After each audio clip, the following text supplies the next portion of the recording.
you truly care about the rights of other women, and you're like, you know what, we stand against their rights, they have the right to work, etc., no problem. If you have a good husband, why don't you share it? Can I answer that? Yes, I'm going to ask, do you truly care about your co-sisters? No, I care about me. There's enough people in the world for people to get married and not have to share a husband. No, there isn't. Certain things has to be done for the greater rights of the community.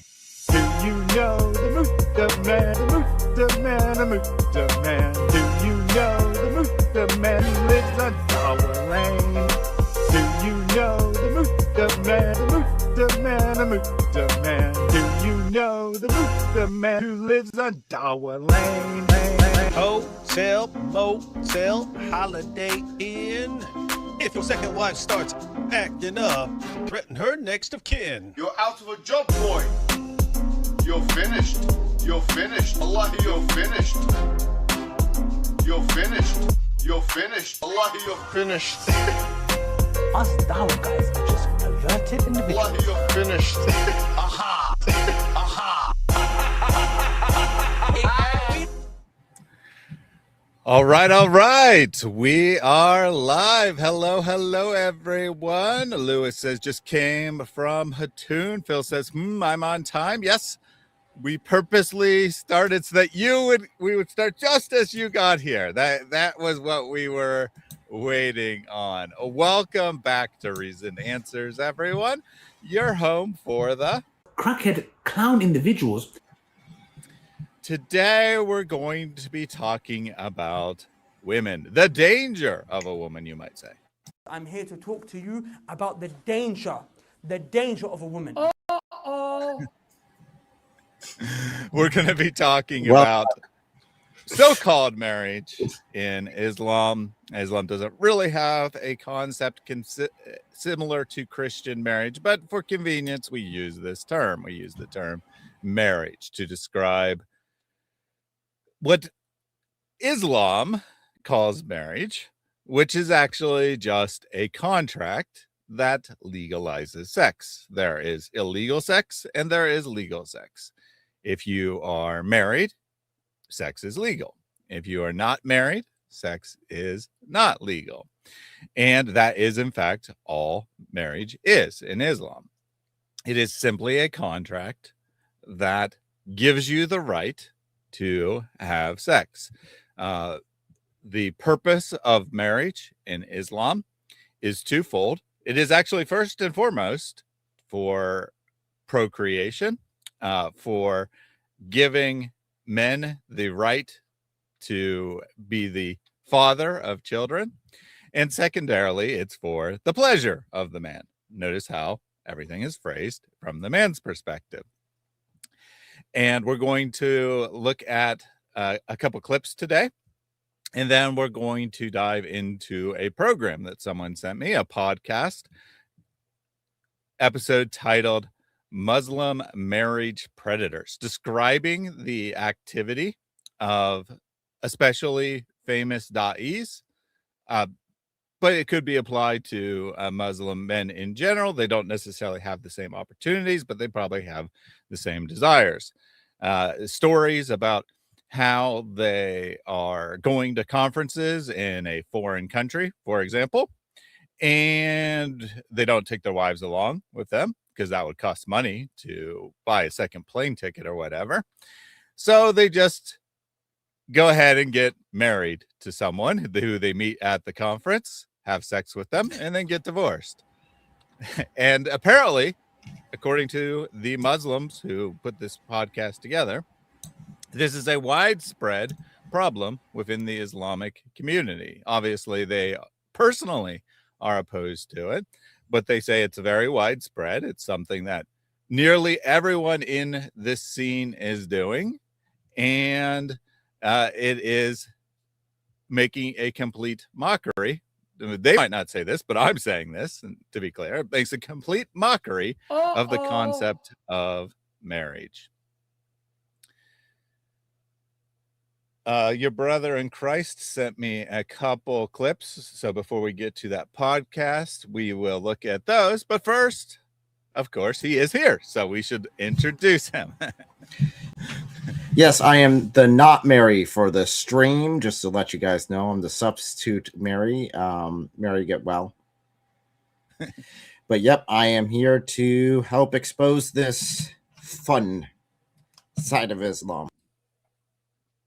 So our first clip here is from Bobby's perspective, I believe.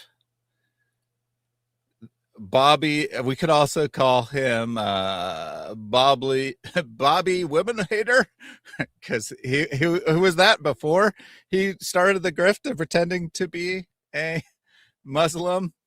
When you announce a year in advance that you're going to convert to Islam in 1 year, that kind of shows that it's not genuine, and yet all the Muslims bought into it, right? They're like, oh, he's genuinely looking into Islam. He announced he's going to look into it for a year and then make a decision. Gee, I wonder what that decision's going to be.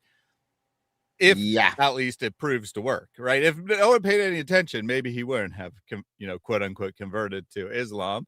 But when he got all the attention from the Muslims, of course he was going to convert, right? I mean, this is a guy who's watching videos that are obvious, complete nonsense propaganda and being like, oh my gosh, this is such an amazing proof of Islam, but I'm not going to convert yet, guys. I gotta wait a year to... Anyway, what is this clip all about? Getting a second wife. If you want a second wife, this is how you're supposed to do it as a man. All right, let's check it out.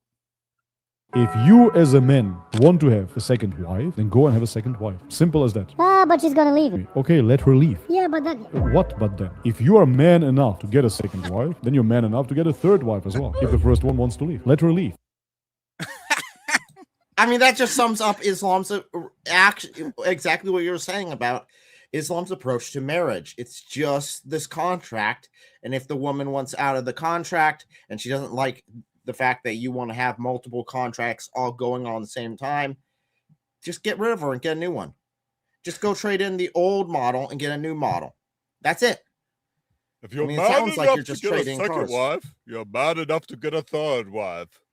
I am not, however, man enough to get a first wife because my wife left me in the middle of the night, fled the entire country, in fact, because I am a habitual abuser of women. That's why you should convert to Islam. It allows you to be habitual abusers of women. I am the correct Bobby's perspective.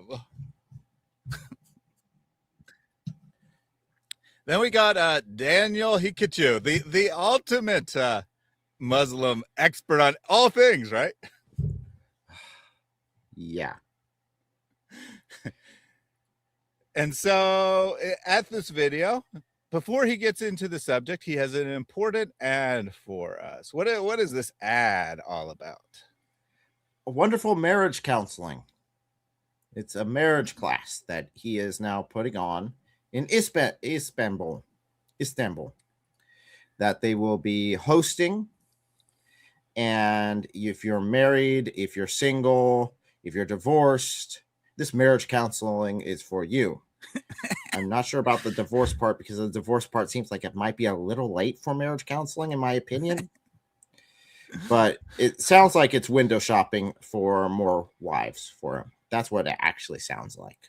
Yeah, I mean, if like you could have a couples retreat or whatever, but if you're inviting single people and divorced people, it does seem to be about something other than, like fellowship among married couples. It seems to be about something completely different. Let's let Daniel tell us about this great opportunity that we can't let it get away. Are you single and tired of searching but never finding? Or maybe you're already married, caught in cycles of frustration, unmet expectations, or just feeling like something is missing. Or perhaps you're navigating the loneliness and pain after a divorce, unsure how to move forward, but knowing deep down, this can't be the end of your story. Wherever you are in your journey, you're not alone, and you don't have to stay stuck. That's why we created Marriage School, a 4-day marriage revival retreat in Istanbul, Turkey. 4 transformational days. 5 powerful speakers. 1 unmissable opportunity. To reset your marriage. For married couples, this retreat is your invitation to rediscover each other in one of the world's most... If you're single, this is your opportunity to reset your marriage. Well, it's like, okay, you can, you have the option here. Normally there's two classes. You either have marriage counseling or marriage retreats, and you have like date night, like speed dating. This is like putting those two together and hoping for the best. It really sounds like this is an opportunity. To tell you truthfully, it sounds like this is an opportunity for some adultery to happen. That's really what it sounds like. Or you get your second and third wives. After all, that's legal here, right? Mm-hmm. It's not like he's hosting this in like Texas. Have a whiteboard. Good question.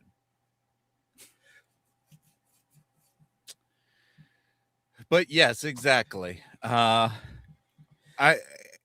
call me crazy, but if I want to go to an unmissable opportunity to strengthen my marriage, I probably don't want there to be a bunch of single people there who are looking for, especially if I'm a Muslim woman. I don't want my husband being looking at all these other single women. When we're already struggling in our marriage, that's why we're going to this, right? Oh, let's bring all the single ladies to meet my husband. What? You feeling unsatisfied in your marriage? Oh, yes, let's go here where your husband can look at multiple other women and decide if they want a second or third wife. And while you're doing that, since you're already dressed up in like full garb, no one will know if you're slipping into another man's bedroom anyway. So have fun. And Sal says, Uh-oh. Sal, good to see you. We got to finish this ad, though. We got to make sure we understand the full opportunity here. Beautiful cities. Imagine strolling through the historic streets of Istanbul, sharing beautiful moments with your family. Turn your marriage into a lifelong journey of sakina, Good where pause. love is rekindled. Passion is. So strolling through the city with your family. Mm-hmm. I thought this was like a marriage retreat or something like that. It sounds like you were going with your wife, maybe, but now it sounds like your whole family's here. This whole family event. After all, he wants the little kiddies there with you. So now he's inviting troubled marriages with troubled parents, with young, impressionable children to this event with a bunch of single guys and single women and divorced guys all together. And he gets his pick of it all. Yeah, I mean, we can't have age restrictions. That would be Islamophobic, right? You got to allow them at all ages. After all, as Daniel proudly points out, in Islam, the parents are involved in deciding when you get married. So if they decide you get married at age 6, that's perfectly halal. That is probably what Daniel's hoping will happen, in fact. He's probably hoping that he'll meet a sexy 6-year-old that he can take as his second wife. He does seem to be very interested in the youngins. That's definitely very creepy with his poll that he put out on X about just some random individual, maybe him, who might have a second wife that might be underage. Would you think that this is an issue or this is some sort of scandal? Yeah. The guy's creepy. So what is sakina? It is tranquility. That would be a translation of it. So somehow this magic 4-day retreat is going to give you a lifetime of tranquility. Yes, after you're married, Daniel, he can get you and spend the night with him. It'll be tranquility for the rest of your life.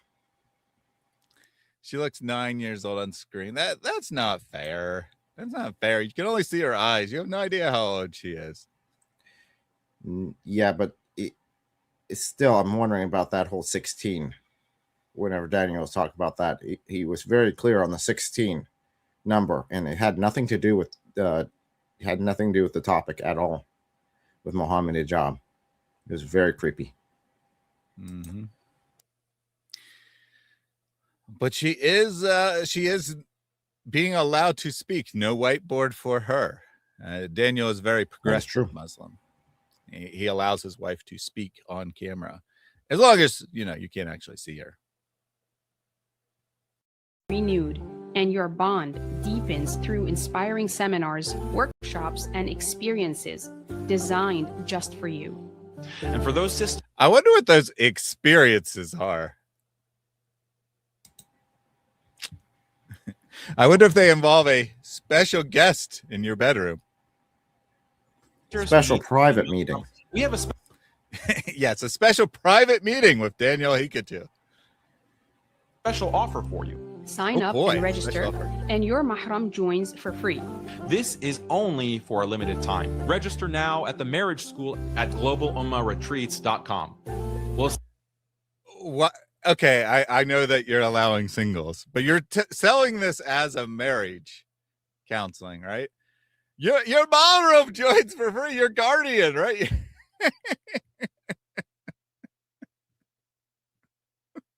They completely allow them to go there for free. They've got that all worked out. Holy cow. You're really, really stretching here. Trying to get those single ladies. Yeah.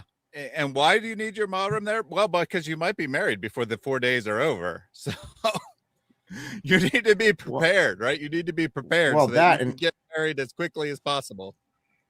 There's that, and you can't travel without one.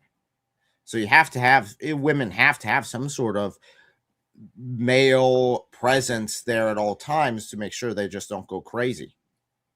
Mm-hmm. Talmudic Tunnels Inc. says it's the Epstein Conference. Plausible. She looks weak and ill. Okay, let's stop judging this poor woman.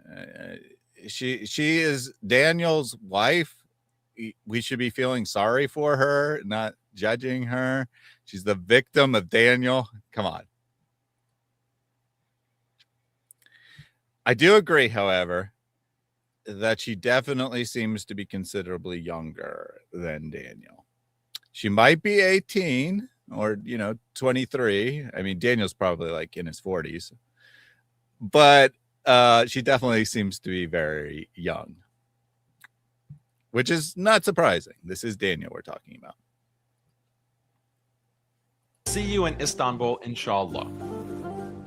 Well, sorry to inform you, but Allah does not actually will that I will be there. But mark your calendars. April 3rd through April 6th. Brothers and sisters, welcome. Limited spaces for the marriage school, the Daniel Marriage School. They also have the marriage retreat. So it's like they're not even hiding it. Yes, it's a marriage retreat. And of course, Daniel's in the center there with his wife. Mm-hmm. Yeah, he's the one running this. He's the one who's going to be in charge of everything. Good luck. They said 5 speakers. I see Daniel and presumably 2 other Dawa guys. I don't actually recognize them, but 2 others. Are 2 of the women? Are these 2 women over here? The ones that aren't Daniel's wife speakers at the conference? Or I haven't looked that far into it, so maybe. No. I assume so. You can register at globalummahretreats.com for the low price of probably your eternal soul. Well, yes, that is the bigger one. That is definitely the bigger one. Let me go there. globalummahretreats.com. Oh man, now you're pulling this stuff up. I'm now scared. I haven't gone there yet. It. Global Ummah Retreats. Well, I got bad news for you. This site cannot be reached. What? I can't even register?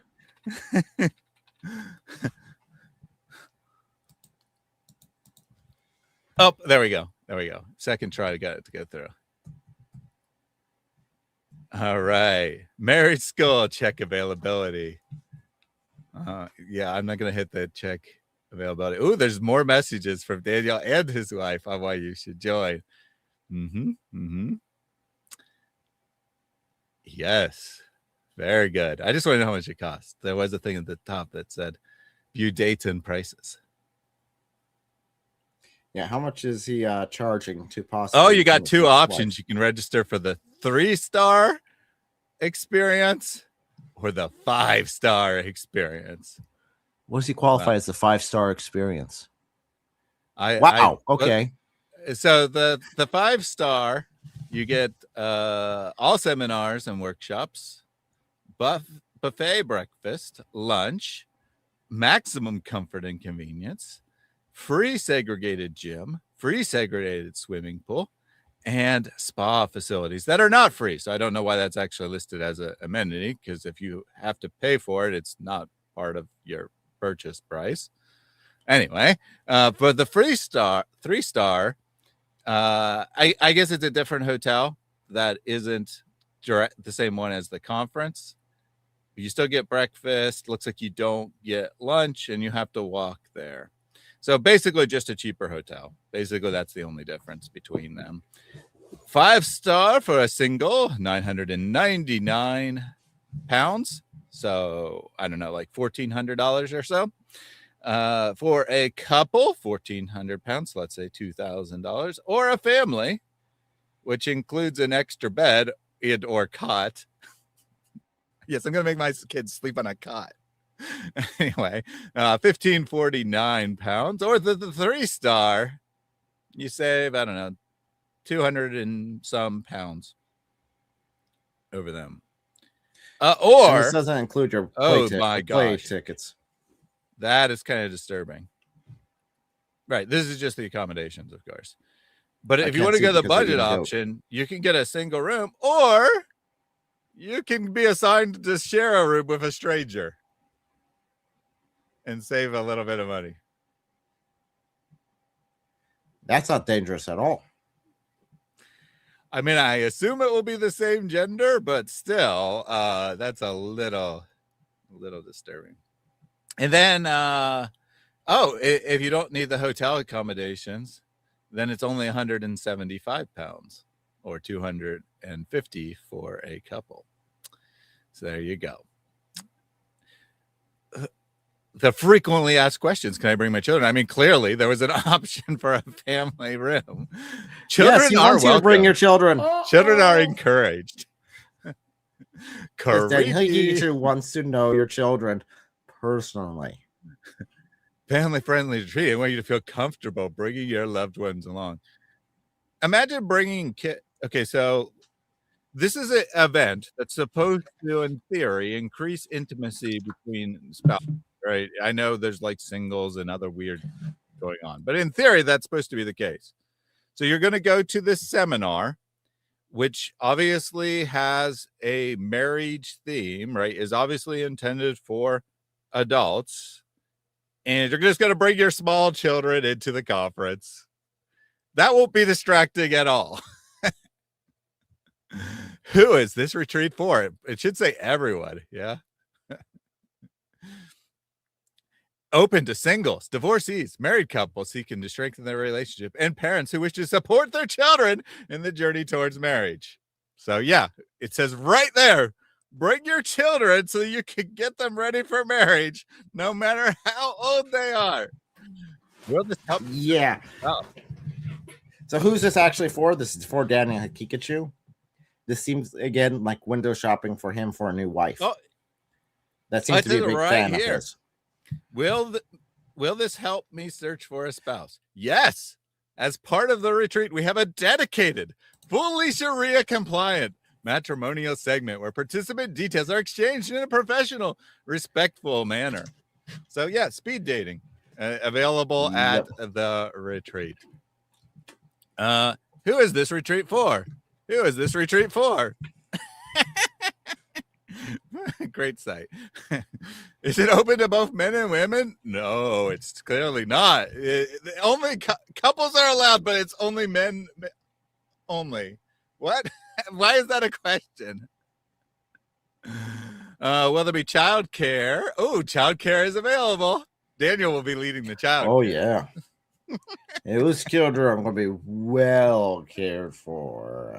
Indeed. What if my spouse doesn't want to come? No problem. No problem. Leave your spouse at home. Go to the speed dating without him. gosh. No problem at all. You are most welcome to attend on your own and still gain full benefit from the retreat. The retreat that's supposed to strengthen your marriage. Your spouse doesn't want to come. No problem. Only in Islam.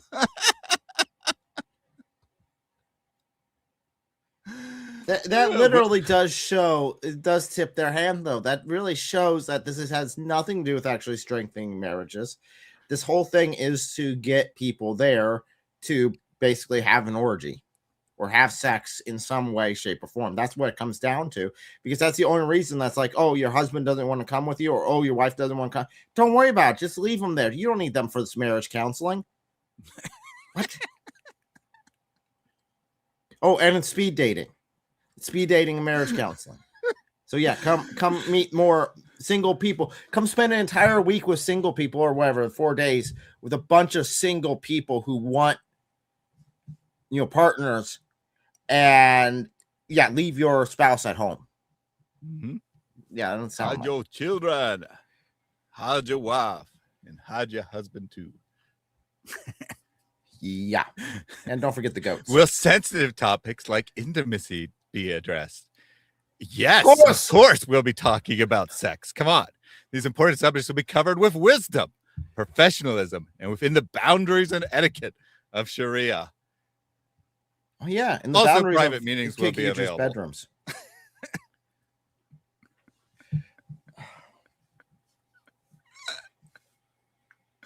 That hotel better have a world-class cleaning crew. Yeah. When I saw this, I couldn't actually... It blew my mind that they actually were advertising for this. It's like, no, this can't be real. It's like, oh, yeah, it is. Yeah, they're serious.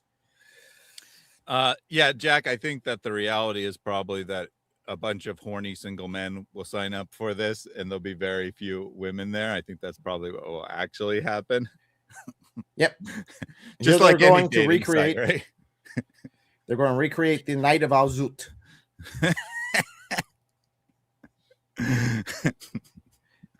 I mean, seriously, if you were thinking that I'm going to pay, was it like $3,000 or whatever the amount is for this whole trip? Well, not the whole trip, just the opportunity to be there, because this is just for the hotel and actually staying there at the conference, right? Mm-hmm. So if I pay for the full 5-day event, the $1,400 plus plane tickets, plus passport, plus anything else I need, rental car, or yada yada. And I'm expecting to get a wife out of this, hypothetically, if I was a single Muslim man. Mm-hmm. I would be ticked if I show up there and all there are dudes. Indeed, that would. What can be greater tragedy?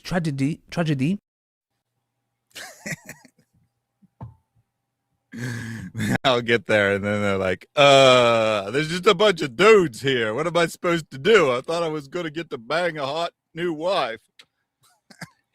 And Muhammad walks in, and it's like, oh, it's that sort of party. Yeah, I mean, plus Daniel gets first pick, right? So when women show up, Daniel will get the first pick. Daniel will be like, I came here with one wife and I intend to leave with 4.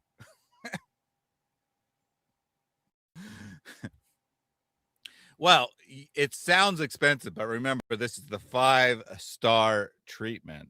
I mean, you get 4 nights of prostitution included with your 1,000 pound single rate. They will have professionals there to marry you and divorce you as many times as necessary. Who's funding this? Obviously, the people who are attending it. You don't think Daniel's making not making a profit on this? Of course, Daniel's making a profit off of this. Oh yeah, he's not doing this out of the goodness of his heart. Heck no. Jack, right? Daniel would nervous laugh, half laugh. You got to half laugh. He'd be like, "Well, I'm out of here," and slide out the back door with the cash. And the ladies. Come on. He's not leaving empty-handed. Well, I mean, if they're older ladies, all older divorced ladies, he'd slide out pretty quick. If you're like, there's only dudes here, I'll just go to the local brothel. I mean, if he gets really desperate, I guess that's how he could fill out his numbers. Just go hire the local brothel out to come over and please his the men that are there.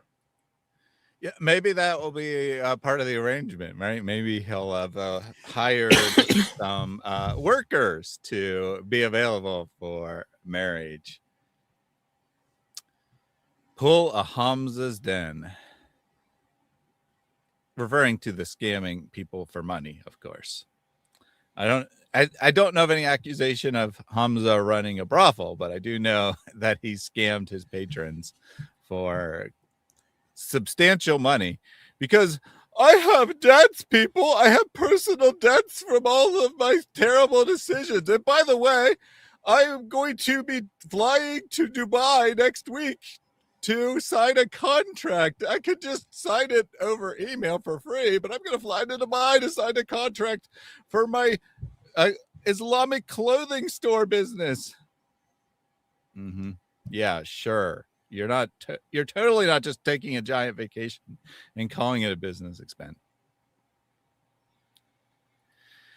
All right, so we got another segment you wanted to take a look at here. What do we got? Well, I'd say that according to Daniel, and I think it's a little bit further, but it's a couple more seconds, but okay. This is one of the biggest issues in Islam, as far as like leading to divorce and destroying marriages in Islam. All right. So this is what's destroying marriages, everyone. Listen carefully. To tell men and women what they have to do. Like, this is not being taught. Like, the bare minimum is not being taught. The bare minimum is not known, and you have marriages being destroyed on the basis of that. Like, for example, one of the very common examples that I have Muslim men come to me and they complain about this. Is it just me, or does she look extremely nervous? Oh no, she is extremely nervous in this entire live stream. She like has to dance around. Daniel's got such a fragile ego that she's got to dance around it this entire live stream. It is bad. It's like every time she speaks up or says something that Daniel doesn't like, she's got to retreat from it as fast as possible. Potato Sandwich says Daniel joins the Muta men. Well, actually, I think he's taken it to the next level. He's the Muta pimp. He's not just a Muta man. He's the Muta supplier. They say, I woke up one day and my wife was nowhere to be found. She's gone. She left. And then I'm losing my mind. What happened to my wife? Was she kidnapped? Did she, something happened to her?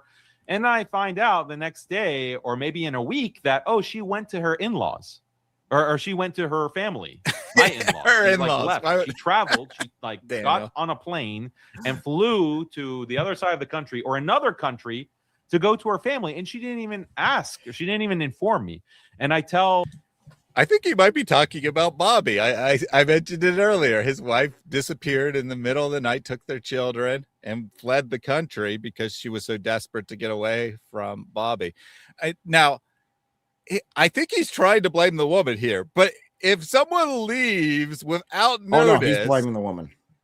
That isn't for no reason, right? That doesn't just happen. You don't just be like, I felt like going and visited my mother. And not telling you. And you're right, because this seems extremely specific. They're flying cross country. How many Muslim men are like taking their wives from other countries and then flying them in, or taking their wife and flying to a whole nother section of the country away from the in-laws in order to be married?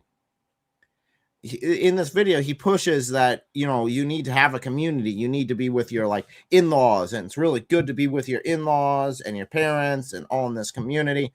And here he's got like an example saying, well, she just like up and left.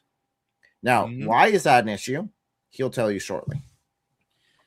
Well, I mean, the reality of the situation is that if someone is fleeing without notice, there's a reason they're not giving notice, and it's because they would be trapped if they gave you notice, right? And they would be restricted from leaving. They are desperate to get away. That's not the normal way a marriage breaks up and a divorce happens. Isn't just that one person disappears out of nowhere. For that to happen, you have to be in a situation where you feel you are being abused, and two, you feel like the only way out is to disappear. But apparently this is happening all the time among Daniel's friends. And if they are as creepy as Daniel, I guess shouldn't be that surprised. Yes, Daniel's wife went to the in-laws. She went to Daniel's parents. Went to Daniel's parents without telling him. These poor husbands that that she has no right to do that. Poor husband. She has no right to leave the house without your permission. This is something very sinful. Well, he just said it, the quiet part out loud there. The reason she did this is because she didn't have the right to leave. If she asked permission, he could say no. I went to go visit my family. No, I cannot live without your body in the next 3 days. You are not allowed to visit your parents. Yeah, and that's where it comes down to. It's control. It's control. And yes, according to Islam, women are not allowed to leave the house without their parents, without their husband's express permission. So, no, your wife doesn't have the right to go visit her in-laws. She doesn't have the right to go visit her parents. She can't go talk to her family. She can't go talk to her friends. She can't do any of that. She can't go down to the store to go get milk without you saying it's okay. That is manipulation. That is absolutely, technically, it's demonic. That's not marriage. That is ownership. Yep. These poor husbands, they're being denied their property. I mean, their wives. But I repeat myself. Yep. Listen to what he says next. He has done. She has violated your rights. And unless she asks for forgiveness and you forgive her, then she's going to have to pay for that, or there'll be consequences for that on Yom Al-Qiyamah. It's a major sin. And the husbands don't even know. The husbands don't even know. They're now, what does that sound like? I know he added on the Day of Judgment or whatever, but what does that sound like? If she doesn't ask for forgiveness and he doesn't grant that forgiveness, she is going to have to pay for that. Sounds like Daniel might be getting his fist ready to help her pay for disappearing. Pay for disappearing. After all, it's a major sin for her to go visit her own parents. It's a major sin for her to leave the house in any way, shape, or form. That's what it comes down to. It doesn't even mean like flying across the country. It doesn't even mean like leaving for 5 minutes, leaving for 10 minutes. There's no difference to that. It is the fact that she left at all from the house without her husband saying she has the permission to do it. She gets the 434 indeed. Although, in all likelihood, she's not coming back, right? If she disappeared without a word to see her family, she probably is not intending to come back. Well, here's something the audience can do real quick, and I'd ask you to do this. 434, make sure to 434 that like button a little bit there. Put it in its place. Yep. We currently have 50 likes on this. Let's up those numbers! Wait, what? Visiting your parents without husband's permission is haram in Islam? Leaving the house without your husband's permission is haram. It's not so much going to your parents, right? It's leaving without permission for any reason. And this poor woman is like, yes, sir. Yes, master. Can I have a sock, please? That's just it. So if the wife has to go out and she's like, man, I want to fix dinner. I want to fix a nice little dinner here for my husband when he gets back from work. I need to go to the grocery store. She can't do that without her husband saying yes. If she just leaves, that's a major sin. She has committed a major sin in Islam. And she will pay on that on the day of judgment, according to Daniel Kikichu and according to the Islamic sources, because what he's saying is in line with them. Mad Monkey says, I asked ChatGPT as a Muslim, ChatGPT, how hard should I hit my cheating wife according to Islam?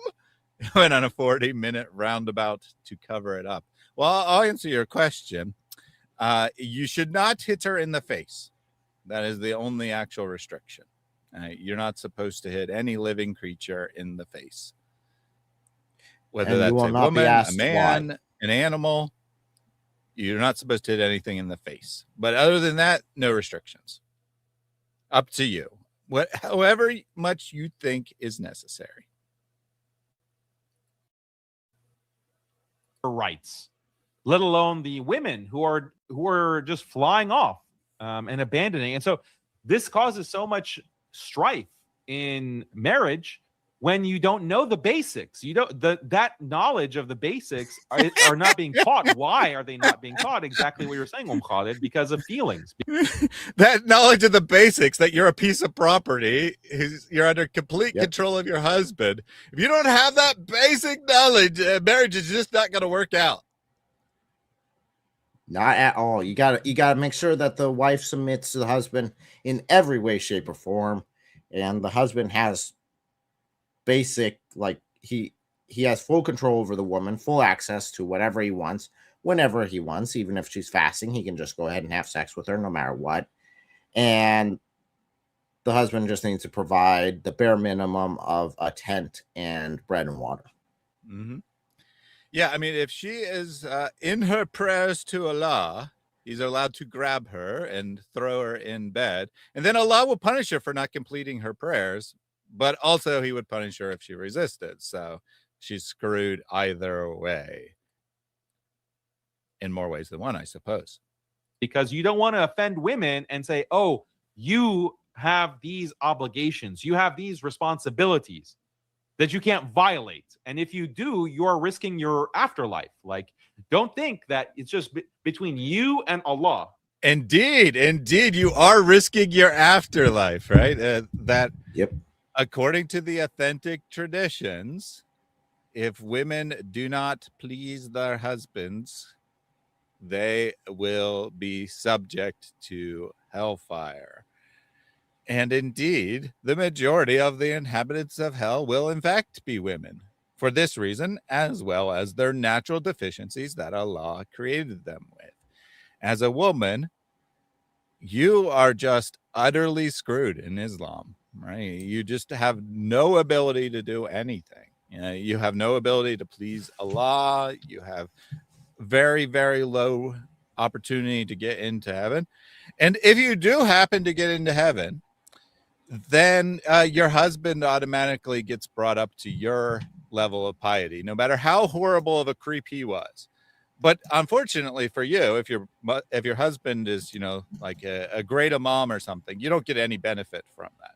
He gets benefit from your piety, but you don't get any benefit from his piety. So very strange system here. Well, I shouldn't say strange, because there's nothing strange about it. A woman is property. She's equivalent to a slave. That's all there is to it. And then if you do by some chance get to Jannah as a woman, you get the amazing privilege of waiting around in your tent, because Allah doesn't know about permanent residences. He only knows about tents. You get to wait around in your tent for your husband to be finished with his 72 houris, and then maybe you'll get your opportunity to be intimate with your husband. The person you love and want to be with, in theory. You get to wait in line behind his houris. which could be thousands of years, by the way, because according to some traditions, one encounter with a Hori can last for thousands of years. What an amazing opportunity you have. As a Muslim woman, I think you might be better off in Islamic hellfire than in Islamic paradise. Yes, you are. Okay, that Islam is just between you and Allah. No, you have other people who you have responsibilities towards. And if you violate those responsibilities and you violate their rights, then that can block you from the akhirah. That can block you from gaining salvation in the afterlife. Yeah.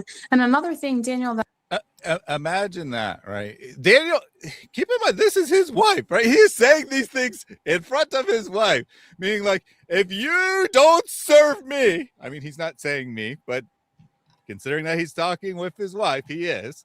If you don't serve me, you will be blocked from heaven.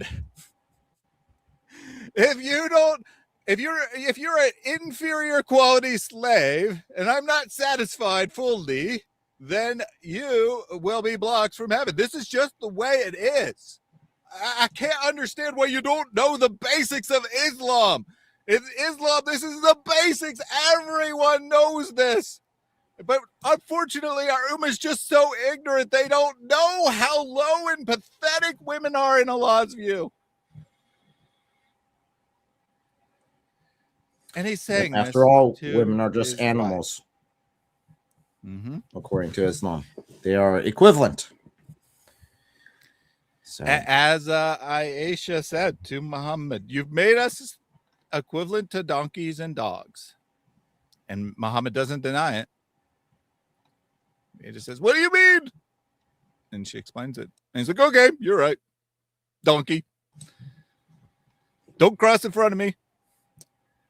Do not cross in front of me while I'm praying, or my prayers will be invalidated because you are a donkey.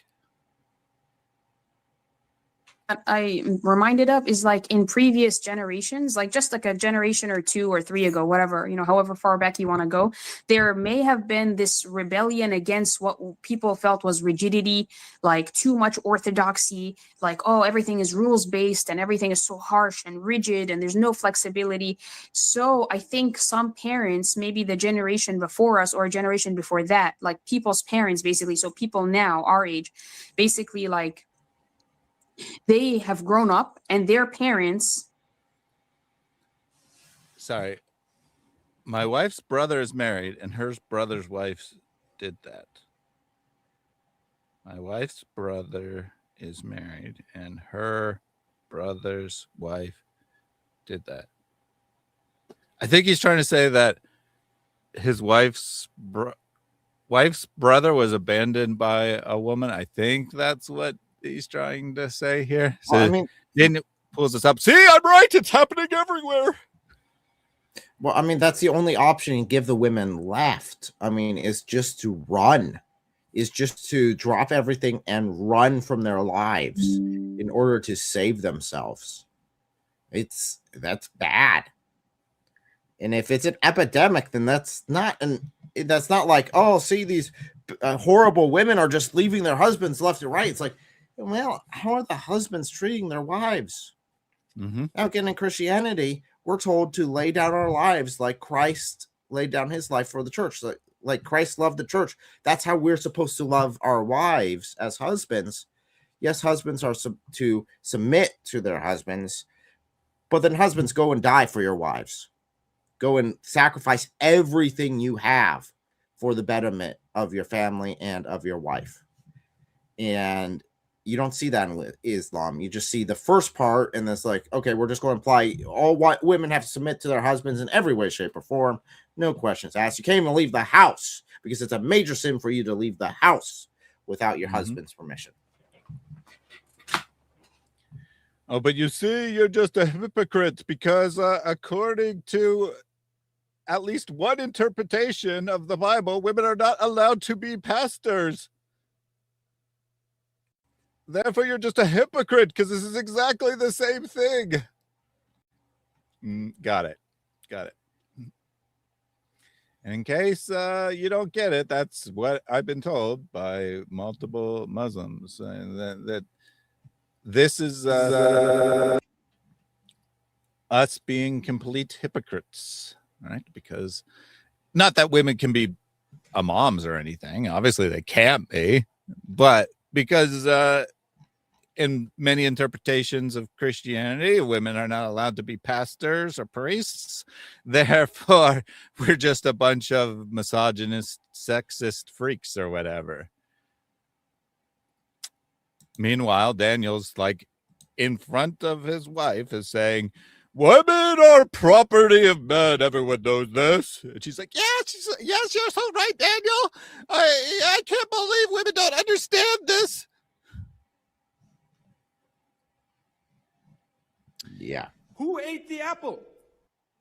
All right. Well, we do get to hear her speak here, and then I think that'll be where we wrap it up. Basically, like, they have grown up and their parents have raised them in a different sort of rebellion where they're rebelling against that rigidity. And so they have taught their kids, they've raised their own children on like these half-baked ideas and not teaching them any sort of rigid thing because they're so traumatized or whatever. They have their own baggage from like, oh, my father was so rigid, so I'm going to be very lenient and Some loser here. Thank God for this stream. I think they meant think a lot. And what Brother Daniel is saying, I have been complaining for years that imams don't talk about the rights of husbands and don't talk about the rights and duties in a marriage. What mosque are you attending, buddy? Yeah, because Islam is all about the male. I mean, in general, this has been shouted, right? This is the way you should convert to Islam. Come to Islam, where we actually abuse women. That is their number one selling point. Convert to Islam. It's so intolerant. We treat women like cavemen treated women, in our interpretation anyway. Probably not actually true. Right? Probably you treat them much worse, but we gotta go back to the days where men treated women as property. That's why you should convert to Islam. It's the only religion in the world that treats women this way. Yeah. But thank Allah for Daniel. But what happens is this is called permissive parenting. It's overly lenient, overly permissive. And in the end, we have what we see today, which is nobody knows anything because nobody was taught anything solid, anything grounded in any sort of structure. So basically what we see is people not suffering from over rigidity or inflexibility. It's actually the opposite. People now in today's world, in our culture and like mainstream society, including Muslims, I think we're suffering from a lack of structure, from a lack of order, from a sense of chaos, like a feeling of anxiety and doubt, self-doubt. How do I do things? How am I supposed to live? What am I supposed to do? What order should I be doing things in? Like as a woman, should I go to high school, finish high school, go to college? Should I do my master's? Should I do my PhD? Should I get married? If I should get married, when should I get married? How should I get married? Gosh, that would just be so horrible if a woman got an education. Like she's saying, this is what's destroying our society. Women are confused. They think they can get educations. They think they can be productive members of society. It's just all because of our horrible parenting. We're so permissive. We allow our girls to have rights. Wow. Well, I mean, even earlier in the stream, Daniel is saying one of the, again, massive issue here in the West is, equal rights. Women have equal rights with men when it comes to marriage. They're equal. That's just horrendous. It's evil. How dare women have equality? Mm-hmm. And then we got this amazing genius here who thinks that I should run my streams are here to serve him. Why do you let people destroy your stream with continuous silly distractions? This makes your streams unwatchable, so don't watch them. There are thousands of streams on YouTube that don't have animations. I like them. My streams are chaotic. My streams are about audience interaction. You don't like that? No problem. We get it. Can I go outside now? Why don't you go outside and touch some grass? Okay? In here, we have fun. Meanwhile, this genius can't figure out how to use his caps lock button. My whole caps press, but you let people constantly interrupt the speakers on screen with repetitive garbage. Get out, idiot! Leave! No one cares! No one cares your opinion. I run the stream the way I run the stream. You don't like it, don't watch it. It's very simple. If you do like it, watch it. Who ate the apple? I don't tell you what to watch. I'm not forcing you. You're not my wife. You're not my Islamic wife that I have chained up and force you to do whatever I want. You don't want to watch it? Don't watch it. Oh my gosh. How hard is that? What kind of idiot spends their time going to streams they don't like and complaining they don't like them? Well, the fact that he doesn't have anything else to complain about, it's actually a pretty good sign. So he can't complain about anything that we're saying because he must agree with everything we're saying. So that's the only thing he can actually pull out. You know what? You did your best. Move on. Never change that. Your streams are awesome. Yeah, I mean, some people like them. I mean, in all seriousness, some people like it. Some people don't. Obviously, the streams are for the people who like this format. I don't need to be like everyone else, right? And I can be something different, and some people like that, and some people will not like that. And if you don't like it, no problem. Go watch something else. It's not brain surgery here. Dude, the streams are awesome. Odalco sent his minions to corrupt Lord Thaddeus's stream. Well, I don't know what Ali Dawah would do it. I mean, maybe that's Daniel's wife. Maybe that's Daniel's wife has come into the chat.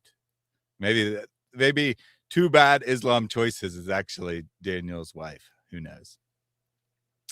And Potato Sandwich triggered the apple, as did a Little Christian Friends, and Mad Monkey triggered Happy Birthday. How did that work out for you, buddy? How did that work out for you? Complaining about distractions. And then everyone piles on. It's like that genius Muslim who used to come in here all the time and be like, you are unemployed because of Allah. You're going broke. And then like 20 people would send in donations as a result of him coming in here and saying, you're broke. Not that I actually am, but in his fantasy. He actually just goes, he's actually a Christian who just goes around to Christian channels and then declares that so everyone donates. It's a master plan.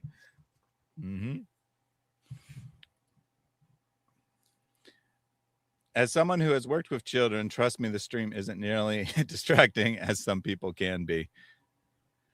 I mean, some people might say making an Al Zoot joke every 30 seconds is highly distracting. And if they don't like that, they don't have to watch David, right? I mean, different people like different things. If you just want like a professor's lecture, there's plenty of those on YouTube, but they don't get a lot of views because most people actually do want to be entertained.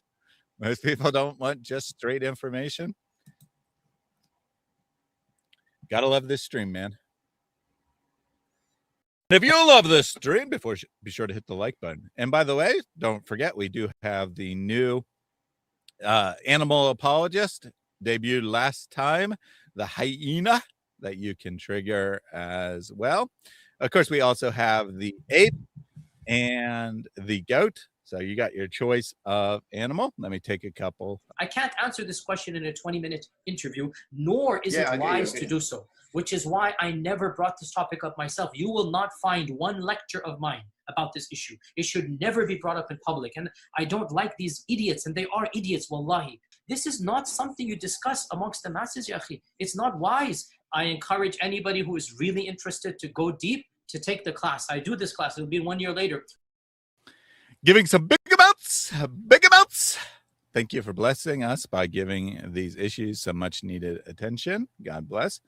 Thank you for doing that. You failed to follow the instructions though, because if you want to donate big amounts, you're supposed to come meet me in person for lunch, for dinner. People come and they give big amounts, but that's okay. I'm not an internationally recognized terrorist, so you can actually donate as much as you want. Jack Ray gifting 10 reason to answer memberships. Nice.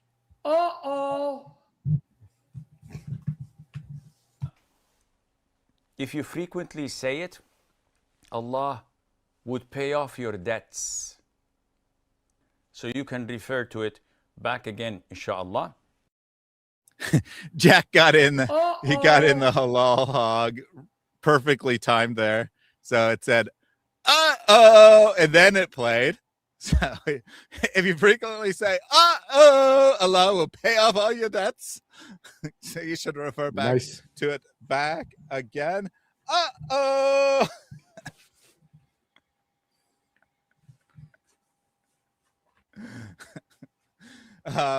So to be clear, when I said you could trigger the ape or the goat, you yes, Jack triggered a bunch of hogs. That's as part of a super chat. You might not actually know how this works, but the animal apologist will read your super chat instead of me reading it. If you so you put in parentheses and then the message. So you put the animal apologist and then you put in parentheses, and then then it will read it for you. And you did send in one just now, which is just hyena, and there's nothing to read. So I don't know if it'll be silence or maybe I think it'll just be silence. I don't think it'll do anything, but we'll see. We'll see when we get to that. Just doing some QA on the delay. Yes, he's checking to see whether I added a delay in between halal hogs. And in fact, I did not. I haven't remembered to do that. So they will still trigger one right after another. Keeping in mind that the bot only checks for them like once every 15 seconds. So there'll be a delay somewhere between 0 and 15 seconds on them. All right. I think we finished with Daniel and Mrs. Daniel there. Guys, you gotta be careful whenever you're talking about we're talking about Muslim marriage and you start bringing up animal apologists. I got concerned. Okay, guys, there's some creepy stuff in the sources. Okay, and here he is talking about some some animal apologists while we're talking about Muslim marriage. This is going down. Yeah, that is a good point there.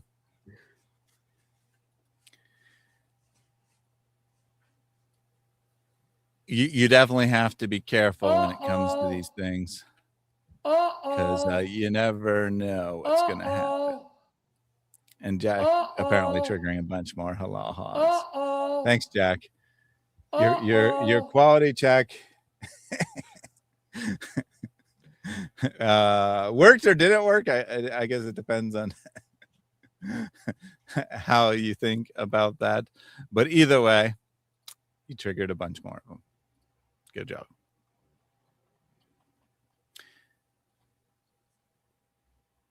Inshallah. Inshallah. Indeed.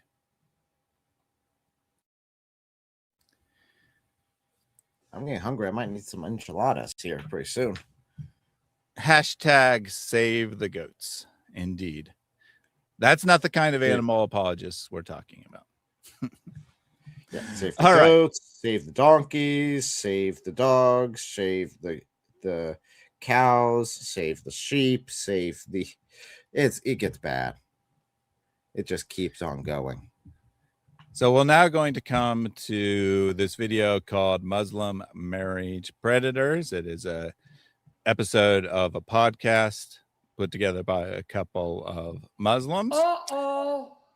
They're going to reveal a bunch of stuff about what goes on in the Islamic community. There is no video. It's just a static image, so I'm not going to put that on screen. We'll just hear the audio. Link to the whole program is in the description. Looks like Eric dropped off. I don't know if that was to get some enchiladas or it was an internet issue. Oh, he's back. So it was just an internet issue there. He was gone for 1 second. Allah could not keep him away. Save the Dolphins also. Yes. I forgot about the Dolphins. In case you don't know, there was a species of river dolphins in Pakistan, I believe, that is now extinct because they're extinct. Or maybe they're endangered. I thought they were extinct, but maybe they're only endangered. Either way, their population has been decimated by Muslim men saying these dolphins are especially sexy. I'll leave it at that. Yeah, there's actually a petition you can sign online. I think they're just endangered, but yeah, they've been driven to the brink of extinction by rape of Muslim men. Muslim men raping them. It drove them to that brink of extinction. It's like, guys, this is Islam. All right. Hopefully this works. Let's see.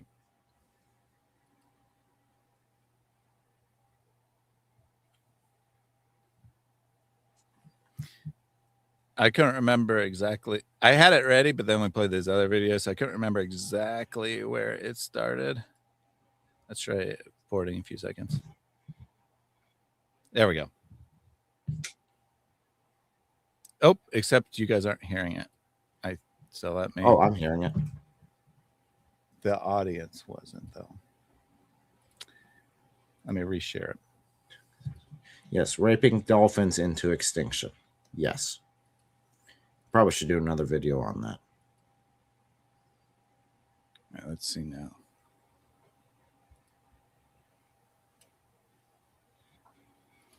Dang it. It was working before we and I think Eric is still hearing it, but you guys aren't. I'm hearing it. Yeah. Crap.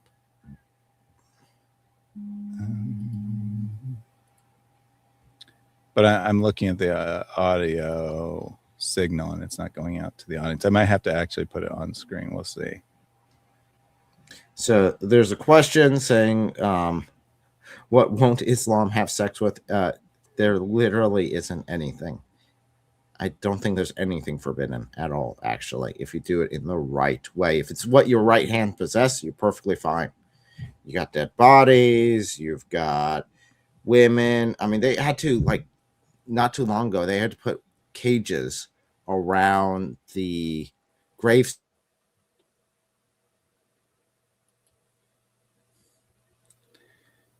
Uh-oh. Uh-oh. Let me see if this works. Nope. Dang it, man. It's weird because it was working before. I tested it beforehand.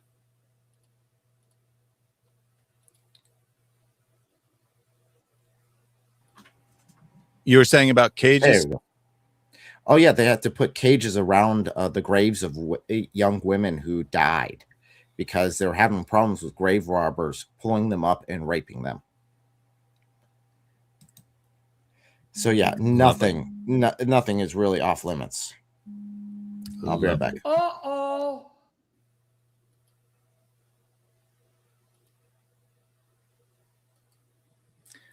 Uh-oh. All right. Well, apparently that is not going to work. Uh-oh. More hello hogs. Seriously. Uh-oh. Uh-oh. Uh-oh. Pigs are safe. That's true.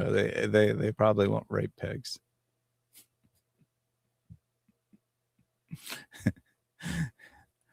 So Hyena didn't get triggered because it's a voice that will read your chat.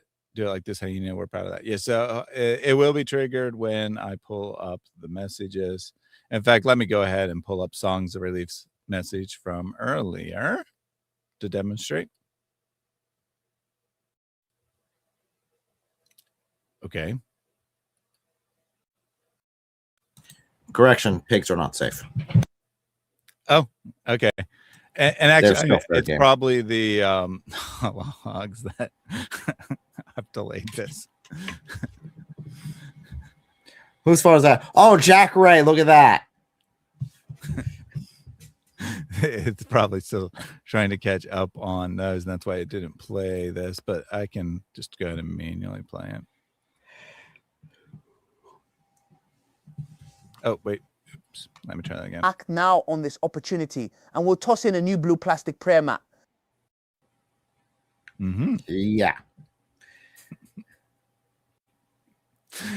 Guys, we got to get these prayer mats to people. They're going to change lives. They're going to change lives. Make sure to donate so we can send these worthless prayer mats to people. Hand out these worthless prayer mats that probably just end up in the trash can as soon as they walk out of our site. Yeah, and unfortunately, Phil down there found unfortunately found the news article about them needing to walk the graves of their daughters because of being raped. I don't know what to say about And, that. I mean, it's on the books in in Egypt that it's man can have sex with his wife even up to 3 days after death, and it's not anything.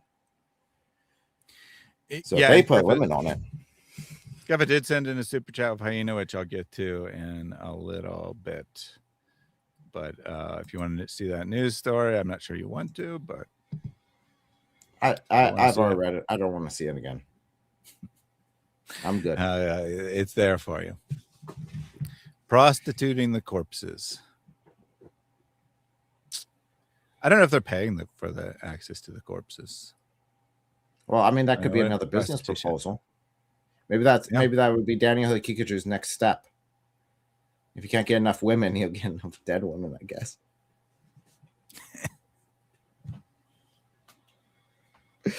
I mean, seriously, I've seen these guys do everything. I mean, even Ali Dawa's over there hawking like the cheapest sort of mats that you can imagine. I wouldn't be surprised at all at this point. Jack Ray trying his broken best to halal break the bot. dog. I think it will read them eventually.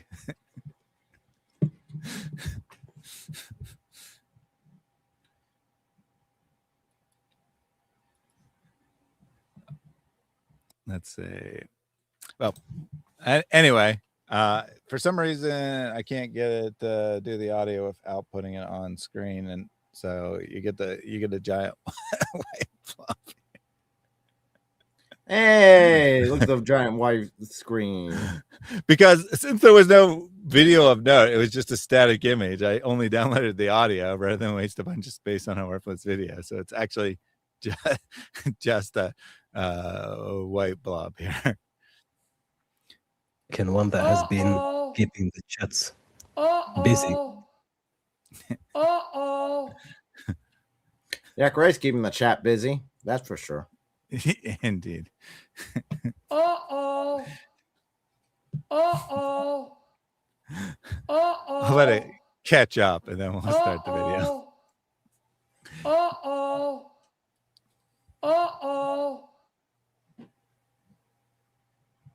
All right. And welcome to this episode of our community podcast. Today is quite a sensitive topic and one that has been keeping the chats busy for the last week or so.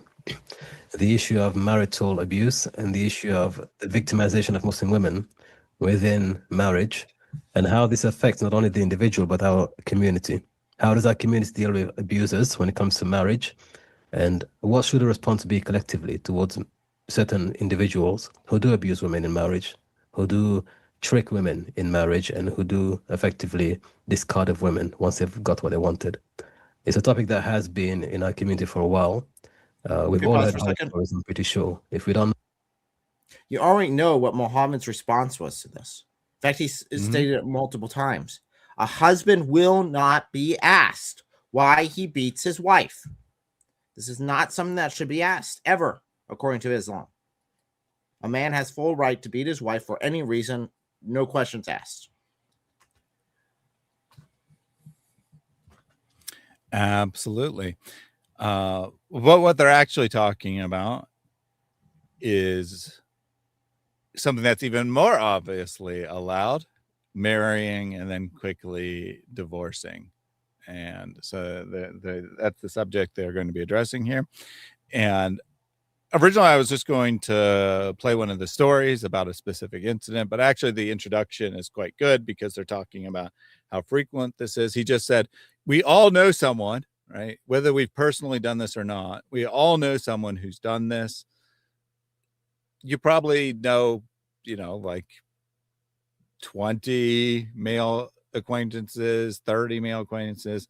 So he's saying that like at least 1 out of 20, but probably a lot more Muslim men have done this, because everyone knows someone who has done this. He's saying it's a very common thing in our community. know somebody directly, we know somebody who knows somebody who's been abused in a marital relationship, who's been perhaps married for 2 or 3 weeks and then discarded off, who's been deceived. Or so there you go, married 2 or 3 weeks and then discarded.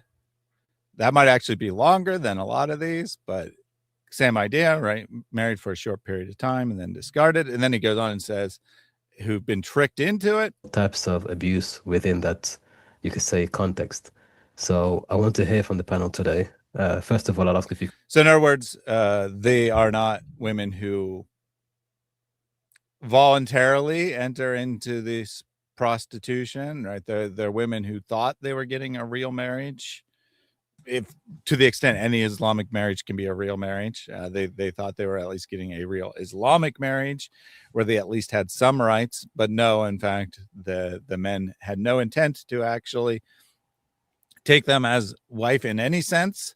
They just wanted to have sex with them, and then once they got bored with having sex with them, they divorce them and move on to the next woman.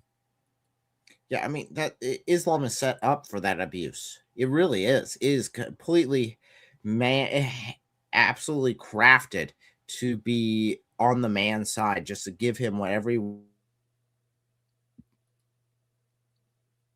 It looks like Eric may have dropped again, but he's correct that Islam is set up to be all about the man's rights, all about giving the man whatever he wants. It's funny that you like instantly reconnect. So it's like a 1 second glitch drops you. I don't understand what the deal is, but yes, for some weird reason that seems to be happening. But the point was that man can just say divorce, divorce, divorce, and boom, it's done.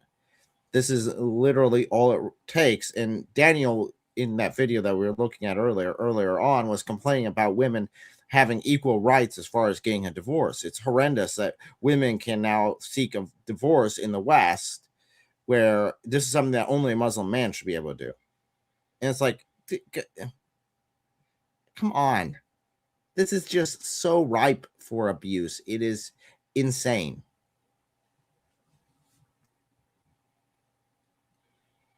Questions, and I want to hear from you, but also we're more towards solution-driven discussions here. I want to hear whether we have solutions actually to propose. We don't have to have all the solutions, but do we have some solutions that we can perhaps help our sisters out there who are struggling or who may potentially fall? Spoiler alert, I don't think they have any solution. Fall for the same trap if they're not careful when it comes to picking partners and getting into the marital, you could say, debate. Jazakallah khairan for putting this on. This very well needed. Yeah, so in terms of this topic of marriage bandits or short-term marriages, I've come across it in various guises over the last maybe 15, 20 years, to be honest with you. And it comes brothers do it in different forms, whether it is I've seen. So there's a wide variety of temporary marriages in Islam. I've encountered all kinds of different schemes guys are pulling on their unsuspecting wives. Brothers make use of certain classical opinions of certain scholars. Refresh this page. In which some scholars debated whether a man is allowed to marry a woman with the intention of divorce. And I saw a number of brothers in London, like it's about 15, 20 years ago, who made use of this ancient ruling to kind of marry women, especially women. So what he's saying is that I've seen brothers, they use these ancient rulings. What is Islam but ancient rulings, right? They use these ancient rulings of scholars to justify their temporary marriages. They use these rulings. They're just taking these ancient, outdated rulings that are, of course, very valid in Islam, and using them for their own purposes, using them to use and abuse women. Great. You've just said it's part of Islam, right? He said, these are the ancient rulings. These are the ancient rulings of Islam that they're using. Yeah. Islam doesn't change. No innovation. It's got to stay the same. So, yeah. The easiest solution to this entire thing, get rid of Islam. His voice belongs to a guy who's better than his prophet. Indeed. It doesn't narrow it down, though, because that's basically every single Muslim. Even like extremely depraved Muslims like Daniel are probably still better than Muhammad. Yeah. I don't know. Daniel's kind of close, but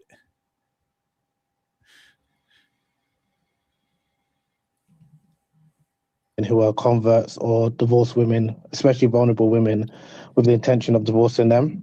And then also the misyar, which I know many people are familiar with, which is basically a type of marriage where the couple agrees to forego some marital rights, where it's usually the woman who will forego the right to maintenance. In other words, you mean usually?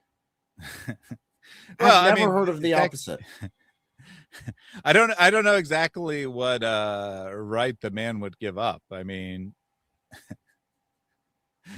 the only thing. So I mean, basically, the contract is woman provide sex, man provide finances. So are you suggesting that the other kind of mishar would be the man giving up the right to sex, but still providing for her financially? I mean, that's not very probable. That's why it's all one-sided. Yeah, so I mean, I call it prostitution, but often... So, I mean, maintenance means more than just money, of course. So, like, one way it could be is that they don't give up any sort of payment, but they give up, like, you know, the man being involved in their life and taking care of their children or whatever, right? Or seeing their family or other things along those lines. But quite often it is, in fact, just giving up financial. Be like, I'm too poor to provide you with a bride price. Will you please marry me anyway? And then the woman will agree to it. And then the guy was just tricking her. He didn't want to pay for his sex. He just wanted it for free. And then he still abandons her after a couple of weeks. Very interesting religion. So he says there's multiple ways this is done, though, right? One possibility is that they just enter into a quote unquote normal Islamic marriage, but divorce after a couple of weeks. And they were always intending to do that. Another possibility is that they sign a mishar contract where the woman explicitly gives up her rights. Now, in the mishar, she does have the right to demand it be turned into a regular Islamic marriage at any time. However, the only consequence if the guy doesn't want to do that is that she has the right to initiate divorce. Whereas normally a woman would never have the right to initiate divorce. If a man refuses to convert a mishar marriage into a full marriage, then she has the right to initiate divorce as a result. That's the That's her compensation for giving up her rights, is that she gains the ability to initiate a divorce if the man doesn't grant her request later on. If he does, she's still stuck, right? She's still stuck in the marriage if he does choose to say, okay, fine, I'll give you your house in exchange for access to your body like I'm supposed to. Doesn't mean it has to treat her well or anything. You know, I can still leave her locked up in that house, still leave her waiting to be visited. Or, you know, he can visit all 9 or 11 of his wives in one night and take one bath only, you know, whatever, whatever he wants to do. But he does have to provide that house as she requested. Yep. They still teach that there's no communicable diseases at all. Mm-hmm. I mean, Muhammad made it explicit with the infallible logic that if there are communicable diseases, then how did the first camel get sick? You see, every camel that gets sick, and thus by consequence, every human that gets sick, is from the direct will of Allah. Allah wills you get sick, you get sick. It has nothing to do with the fact that you came in contact with a person who had the same illness yesterday. No. That's just complete coincidence. If Allah wanted you to get AIDS, he could give you AIDS today, even if you've never had sex or had a blood transfusion or come in contact with blood in any way. He could give you AIDS. That's how Allah works. It has nothing to do with sexual intercourse or blood. It's entirely Allah's will. Yep. Strangely, Allah's will exactly matches what would be true if there was a communicable disease, but that's completely coincidental. Allah is just tricking you. For the man to spend the night with her, so essentially it becomes like a marriage of convenience or marriages for intimacy, and this is something that a number of have the balls to say the word, buddy. It's prostitution. It's prostitution. That's what it is. He keeps skating around it. It's just call it. It's prostitution. It's a marriage of convenience for intimacy. It's exchanging sex for money. It's prostitution. Like, you're being critical. You're saying this is a bad practice. Just call it what it is. Don't apologize for the creeps doing this. If you're going to call it out, call it out. brothers make use of. And unfortunately, like a lot of these marriage scams or these fraudulent marital practices, I've noticed that it happens amongst Muslims who appear to be religious or practicing, which. So very important point there, right? This isn't fringe Muslims. This isn't people who are nominal Muslims who are doing this to pretend they're Muslims. No, in fact, he's going to go on and say that actually people who are nominal Muslims just openly have sex outside of marriage. It's the pious Muslims who pull these marriage scams. What he doesn't tell you is the reason why is because that's what you're supposed to do in Islam, right? Islam is a religion of technicalities. It's a religion of lawyers and laws. If you follow the technicality of the law, then you're good. So the technicality of the law is that you can marry a woman for any period of time, as long as you don't explicitly agree to the period of time, because then that would become muta, which Sunnis say was forbidden. But as long as you don't agree to a period of time, it can be as short a period of time as you like. It's only the agreement in advance from both parties that make it muta. As long as you don't agree to a period of time, which is worse, by the way, right? It's actually worse for a man to enter into a marriage with the intent for it to last 2 days and not tell the other party.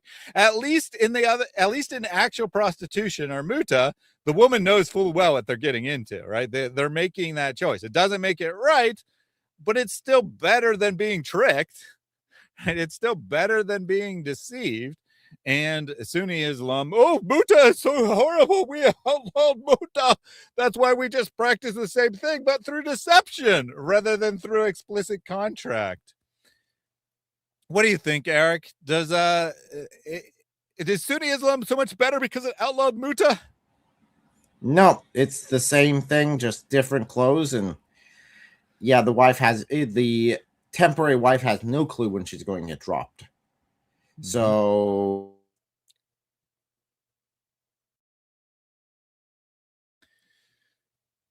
how dare you say the ancient method of al-zut isn't historically accurate? Who said that? I didn't say anything about al-zut not being historically accurate.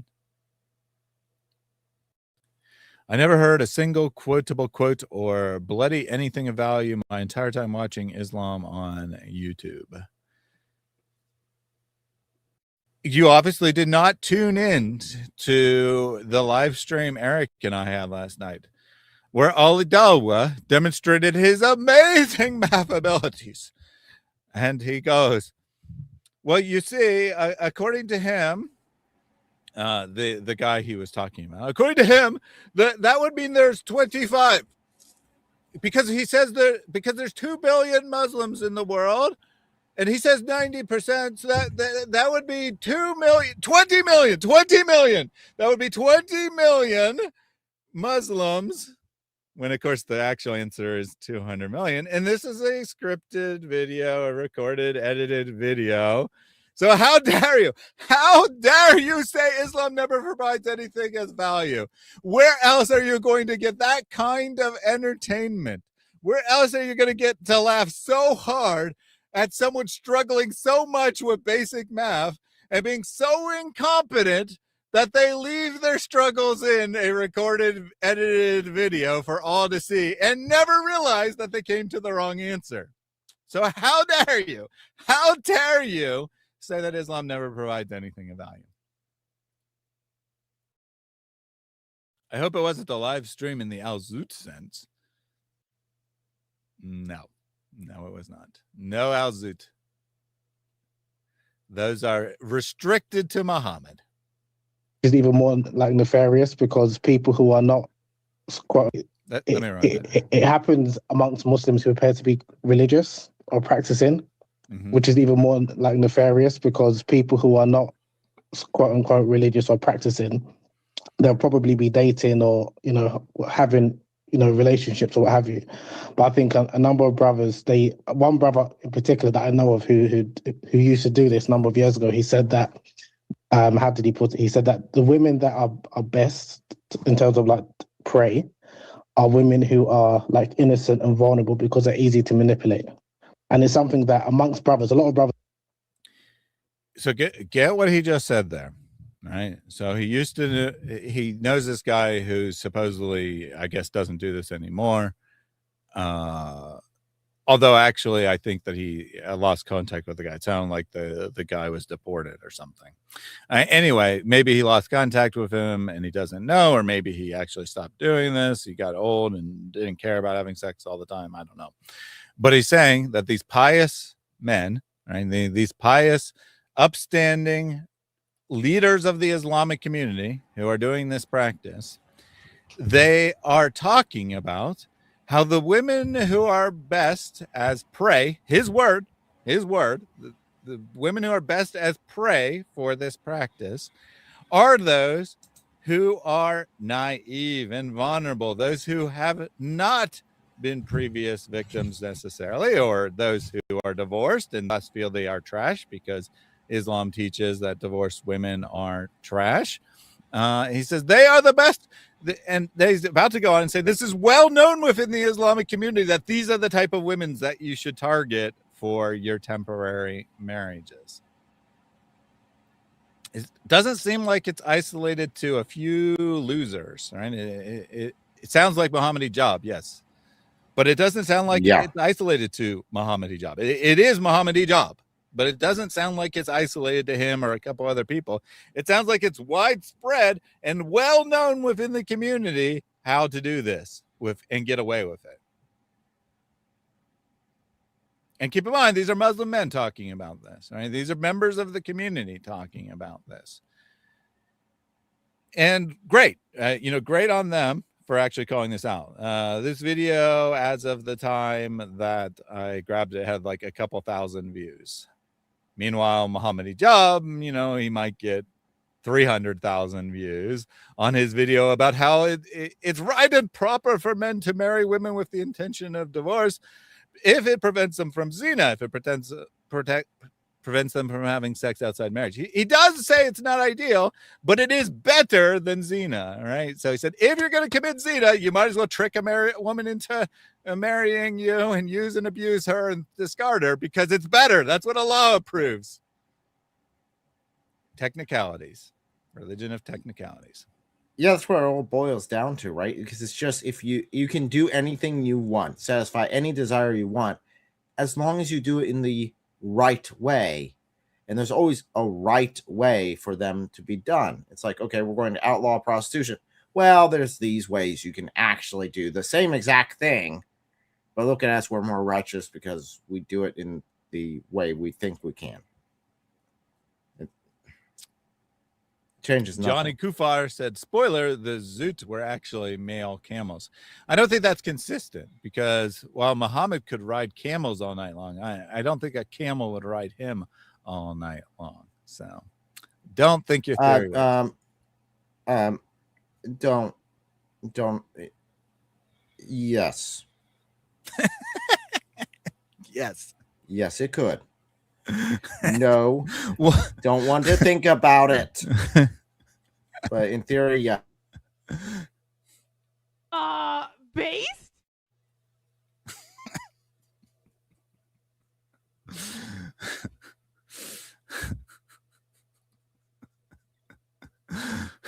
He's back, and then he's gone again.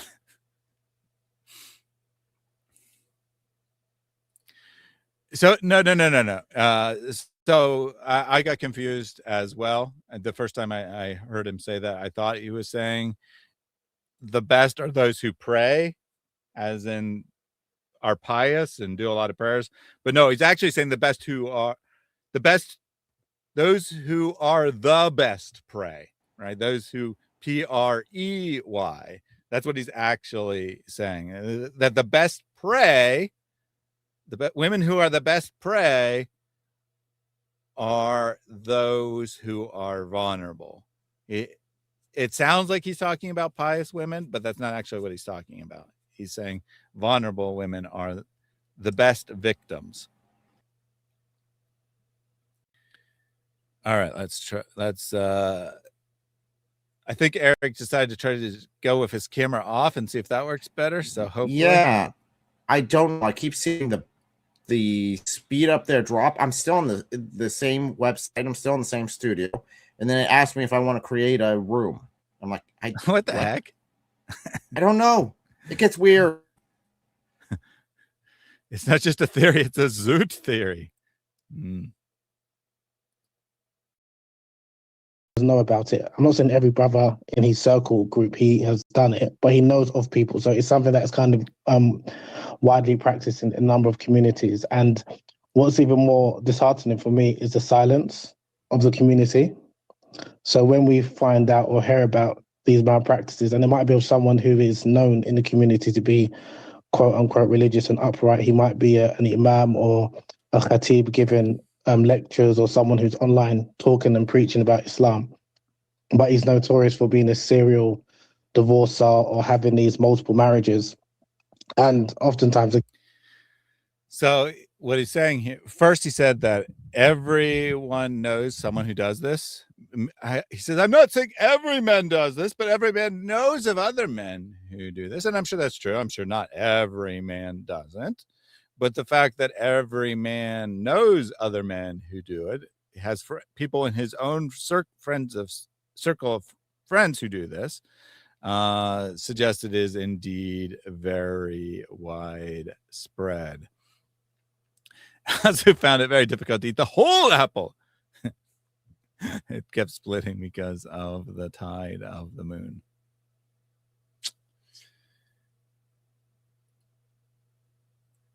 And AH says restart your router. So the fact that I'm not having issues as well suggests that probably it's not the website.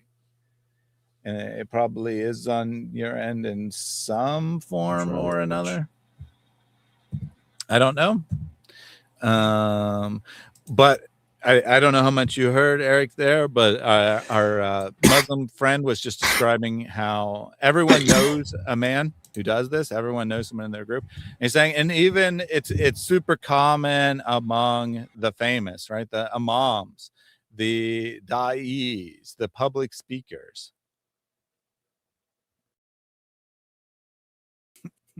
What did a companion say to Muhammad? You're putting al-Zut into a tight spot.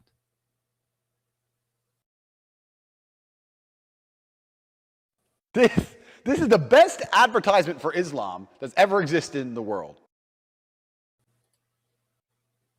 Again, the people that know, whether it's the community or his friends or what have you, they don't really put him on blast. Whereas I think if we were to look at the non-Muslim community, or even in the corporate world, those type of unethical, and I'm not going to get into the halal and haram, but I'm talking about the abuse and the manipulation, especially using the deen of Islam, the law of Allah subhanahu wa ta'ala, to manipulate the people that are most vulnerable in the community.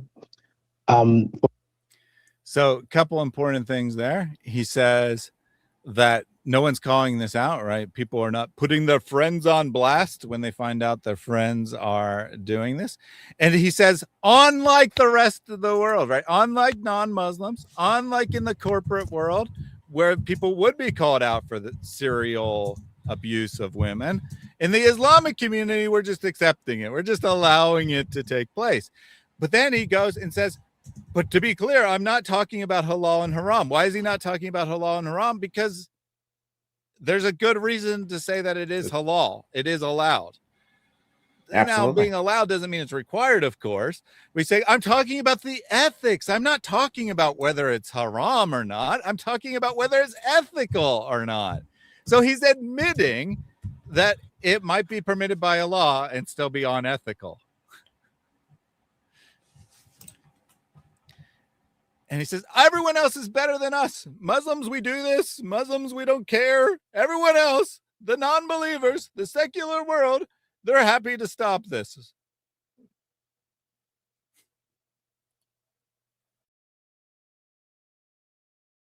Me, it's even more shocking that the lack of courage amongst a number of us, and I'm talking about us as Muslim men, that when we hear about it or know about it, we don't do anything about it. Unless it happens to like maybe our female family member. And obviously we ask Allah subhanahu wa ta'ala to protect our women. But it's something that I think for those who know of it, we need to kind of put the... Yeah, you can ask Allah to protect your women all you want. It's clearly not working, buddy. It's clearly not working. He's saying, well, we don't do anything about it. Maybe if it happens to our own sister, then we might do something about it. But in general, we just don't do anything about it. Are they hearing themselves? I don't know. Are they? I don't think he understood the implication of what he said, right? Where he said, I'm not talking about the halal and haram. I'm just talking about ethics. I don't think he actually understood the implication that he's saying that there are things that Allah allows that are unethical. I guess he's drawing a distinction between ethical and moral. So it can be moral, but unethical. Okay. I mean, why are you a Muslim at this point? You're saying everyone else is better than us. Everyone. Non-believers, atheists, Christians, random businessmen. Everyone is better than us, he says.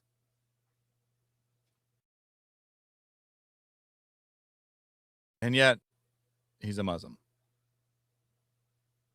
People on blast. And obviously, if they've done illegal activities, report them to the respective authorities. But I think keeping silent. What respective authorities are you reporting them to exactly?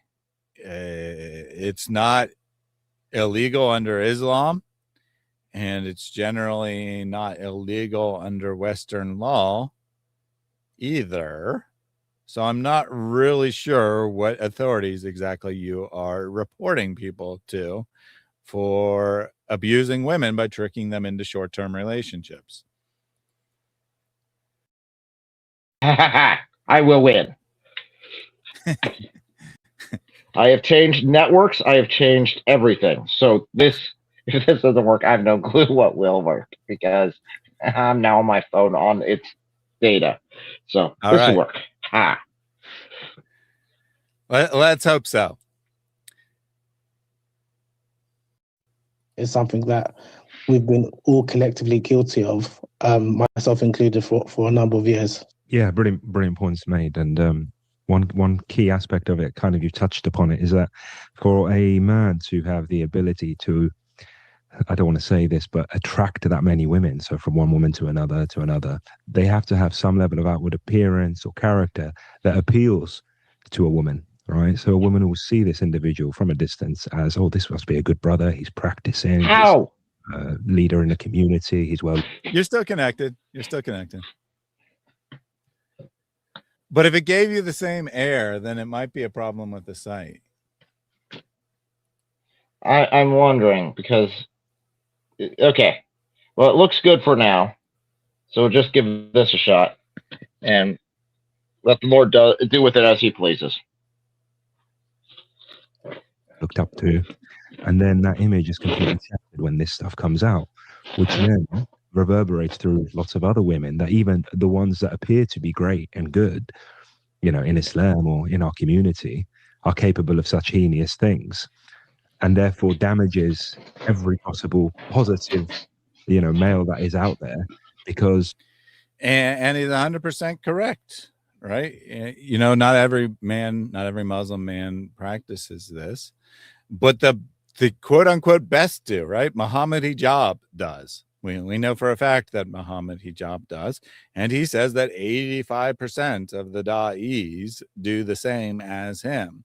So if the best of the best, supposedly, are doing this, and no one's calling them out, no one's saying that there's anything wrong with it, then any rational woman's going to be like, well, how do I know my guy is not cheating on me, right? How do I know my guy isn't just trying to hook up with me for a weekend and then discard me? He seems like a great guy, but who knows, right? Muhammad Hijab seems like a great guy from an Islamic perspective anyway. All these people are praising him. Yeah, this is exactly what happens with even like, well, this is what Islam does to one marriages, because you never know. So no woman can ever really, truly trust a guy. And then that seeds just that discontent, that suspicion in her heart. So even if she leaves Islam and goes to another guy, let's say she leaves Islam, converts to Christianity even, and gets a good Christian guy, she doesn't know if she can actually trust him, because she'll still have that doubt deep inside her. And this is the same sort of cancer that Islam installs even with religion, because you'll have people who leave Islam and say, oh, obviously all religions are like this, and I don't want anything to do with anything. I have no interest in Christianity, no interest in the truth, because of how Islam treated them. Mm-hmm. And it's just a horrendous deceit. You can see deceit in every little thing, and just the corruption that is instilled in their heart. Uh-oh. You didn't actually drop. You just cut out for 1 second. Although maybe you did. Let me see if I don't know why this would do anything, but let me refresh the director's room, see if that helps any.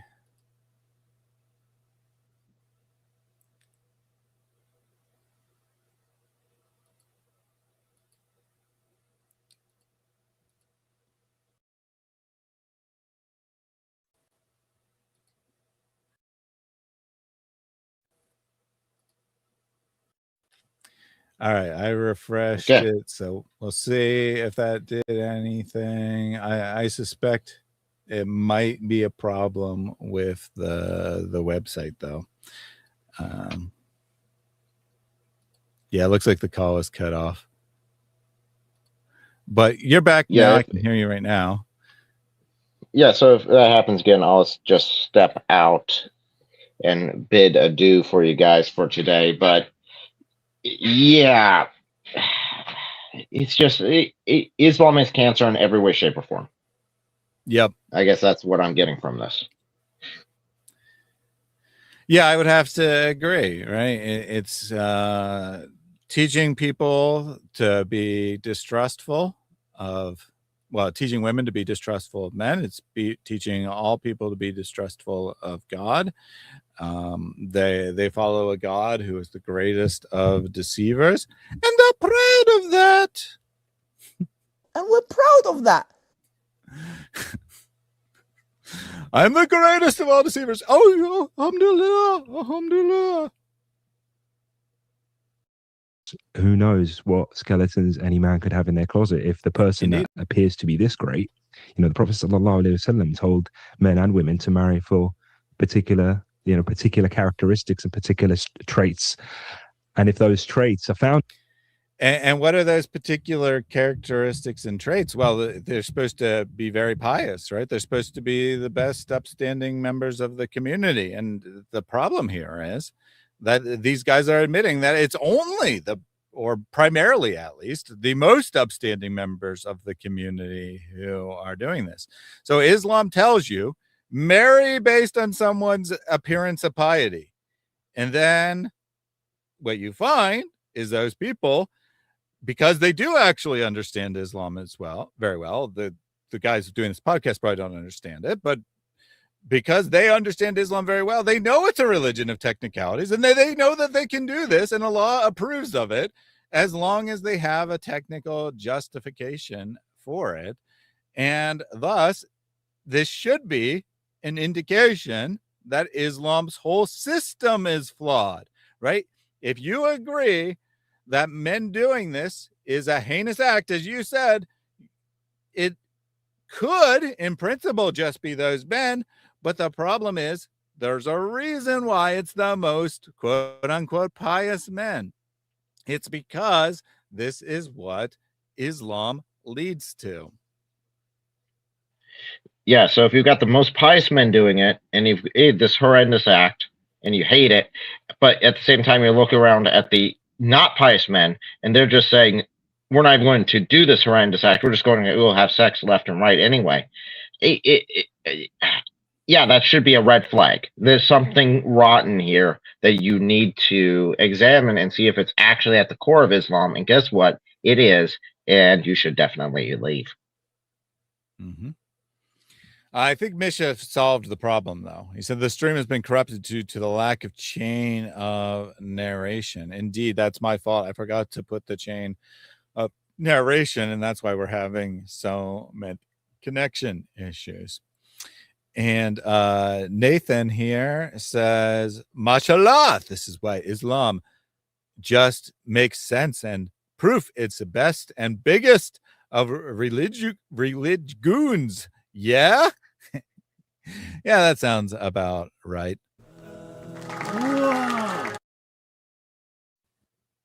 In someone definitely has also capable of all of this. Yeah, religious goons. I think that was probably intention.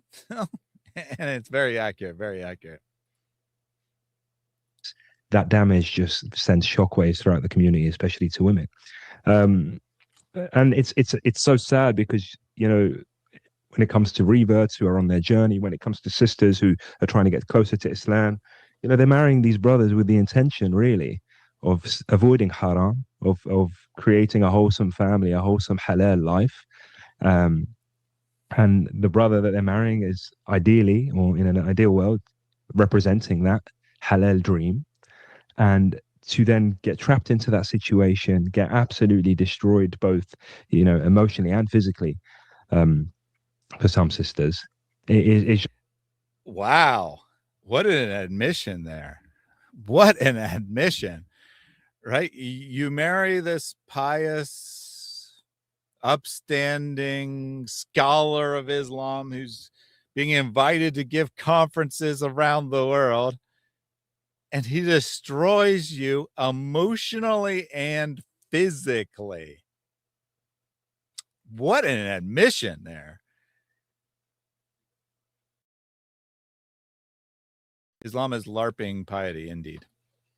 Yeah, I mean, that is, at least he's being honest about it. He's actually examining this. And in that case, he's on his way out of Islam. because he's going to find only more of this and more of this corruption. It wasn't intentional, but too bad. It's official now. Islam is a religion. Just a crying shame. And the point raised about maybe we're not doing enough, it's fascinating watching what we watched prior, how long this has been going on for. And it was probably being done a lot more in hush-hush circles, and only now with social media and the ability and empowerment of women to be able to share their stories, especially anonymously, and other people to chime in and to confirm those stories. I could say, I know this sister, I can confirm that I was there, or I heard this, or etc. I think it is bringing it into light, and I think there's some brothers obviously that are doing some great work, some sisters that are doing some great work. But when it comes to, yes, people of influence, it is a big challenge, and that is something to explore. We are living in the Me Too movement era and the cancel culture era, and I don't know if that's enough really, because it doesn't stop. So he's saying that probably this always was happening, and we just now found out about it because of social media. So social media, Akbar Allah, right? Because it's actually making people aware that this horrible practice is widespread in Islam. But he's not denying that it was widespread in past times. He's just saying we didn't know about it. And they're saying, we live in the Me Too era, but I don't think that's enough. And why is it not enough? Well, because this is explicitly allowed by Islam, right? So shaming someone isn't really going to solve the problem if it's halal, right? They'll say, well, Allah allows it. Who are you to tell me that I'm wrong? Well, that's where it comes down to, because you're not allowed to question the rulings in this way. What he's doing here is a form of apostasy, because he's questioning. He's like, he knows this is immoral. He knows this is wrong. But here you have him, and it forces him to question, because he is a better person than what Islam teaches you to be. He's a better person than Muhammad, and he has more integrity. Which is a great thing, but yeah, he's got to come to terms with, this is Islam. This is what it does. Mm-hmm. An individual turning the camera on and still creating content and getting more followers and getting a fan base, but no, definitely a quandary to tackle.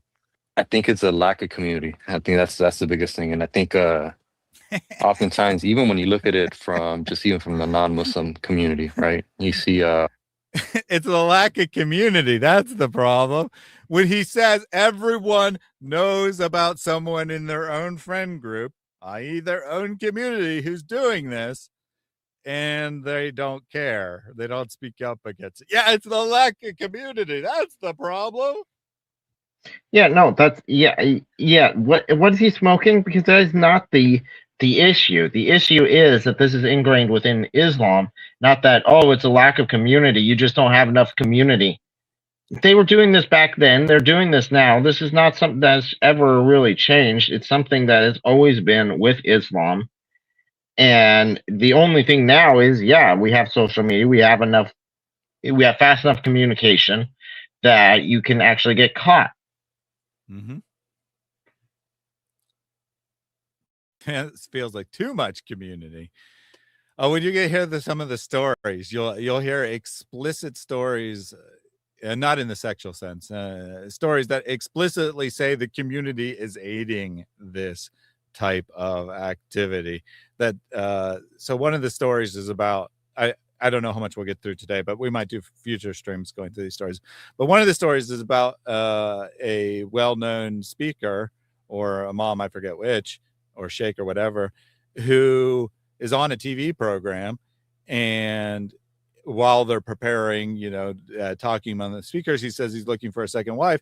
And so they put in a fake audience question to be like, hey, sheikh, are you looking for a second wife? Because he wants to speak to the people watching the TV program, let them know that he's looking for a second wife. So the community explicitly helps him find this additional turns out to be quite temporary wife, because the speaker goes on and says, yeah, he took his second wife and then a third and fourth and many more over the years. Once he found out how easy it was, all he had to do is let people know he was looking, and there'd be plenty of women winding up. Because, who wouldn't? If you have an Islamic view of marriage, where it's just a contract that gives you as a woman certain protection and social status and financial being provided for, and you're told explicitly that you should marry the most pious person you can, why in the world would you not be lining up to marry a sheikh if he's saying that he's looking? And looks like we did lose Eric again. So possibly this is goodbye for today. Don't know what the issue is. Since he switched to his phone and they still had the same issue, although not as severe, he still seemed to have the same issue. I suspect it's a problem with the website as opposed to something on his end. Women for Islam equals chickens for KFC. Indeed. There we go. Okay. Oh, this time it might have been intentional, you're saying? I switched over to the computer, so it's like, because I know this will get better audio and everything. All right, so we're giving it another try. So that time it wasn't an error; it was actually just you dropping intentionally this time. But it actually wasn't an it was intentional. All right, let's get back to the guys talking. Often people, they pray. It's usually they pray on the lonely sheep, right? So I think the way these people kind of go about it, it's exactly that. They're kind of preying on those who kind of don't have a wider support. And I think it's one of those where I think the community, again, not be confusing here, Prey. They are pray. It's not talking about saying words to Allah. He's talking about finding victims. What kind of victims are they trying to find? People who don't have as much community support. I guess that part is probably true to an extent. And if that's what he means by, it's a lack of community, as Muhammad Hijab says, the reverts take it the best. Why? Because they don't have an Islamic community, right? They don't have, in other words, they don't have fathers who know how disgusting and depraved Muslim men are and try to protect their daughters from it. That's the community they lack. That's actually the community they lack.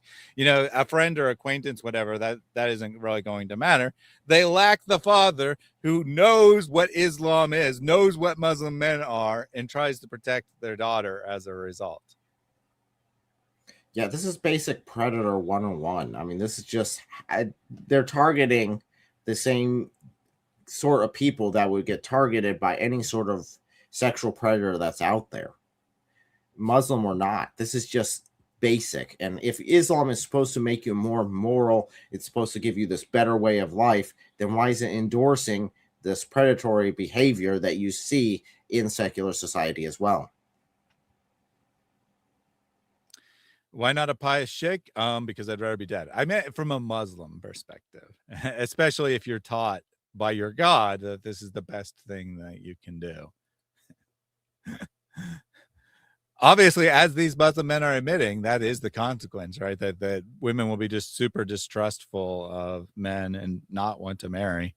And, good fathers will want their daughters not to be married. Or they will marry them to a cousin. This is actually directly related. And the reason why, one of the reasons why, there's basically two reasons why cousin marriage is so popular in Islam. One is financial, right? You keep whatever wealth you have in the family. But the other is, if it's your brother's son, you could probably exert some pressure if he's mistreating your daughter. If it's some random guy's son, you probably can't. So cousin marriage allows you to have more control over your daughter's husband.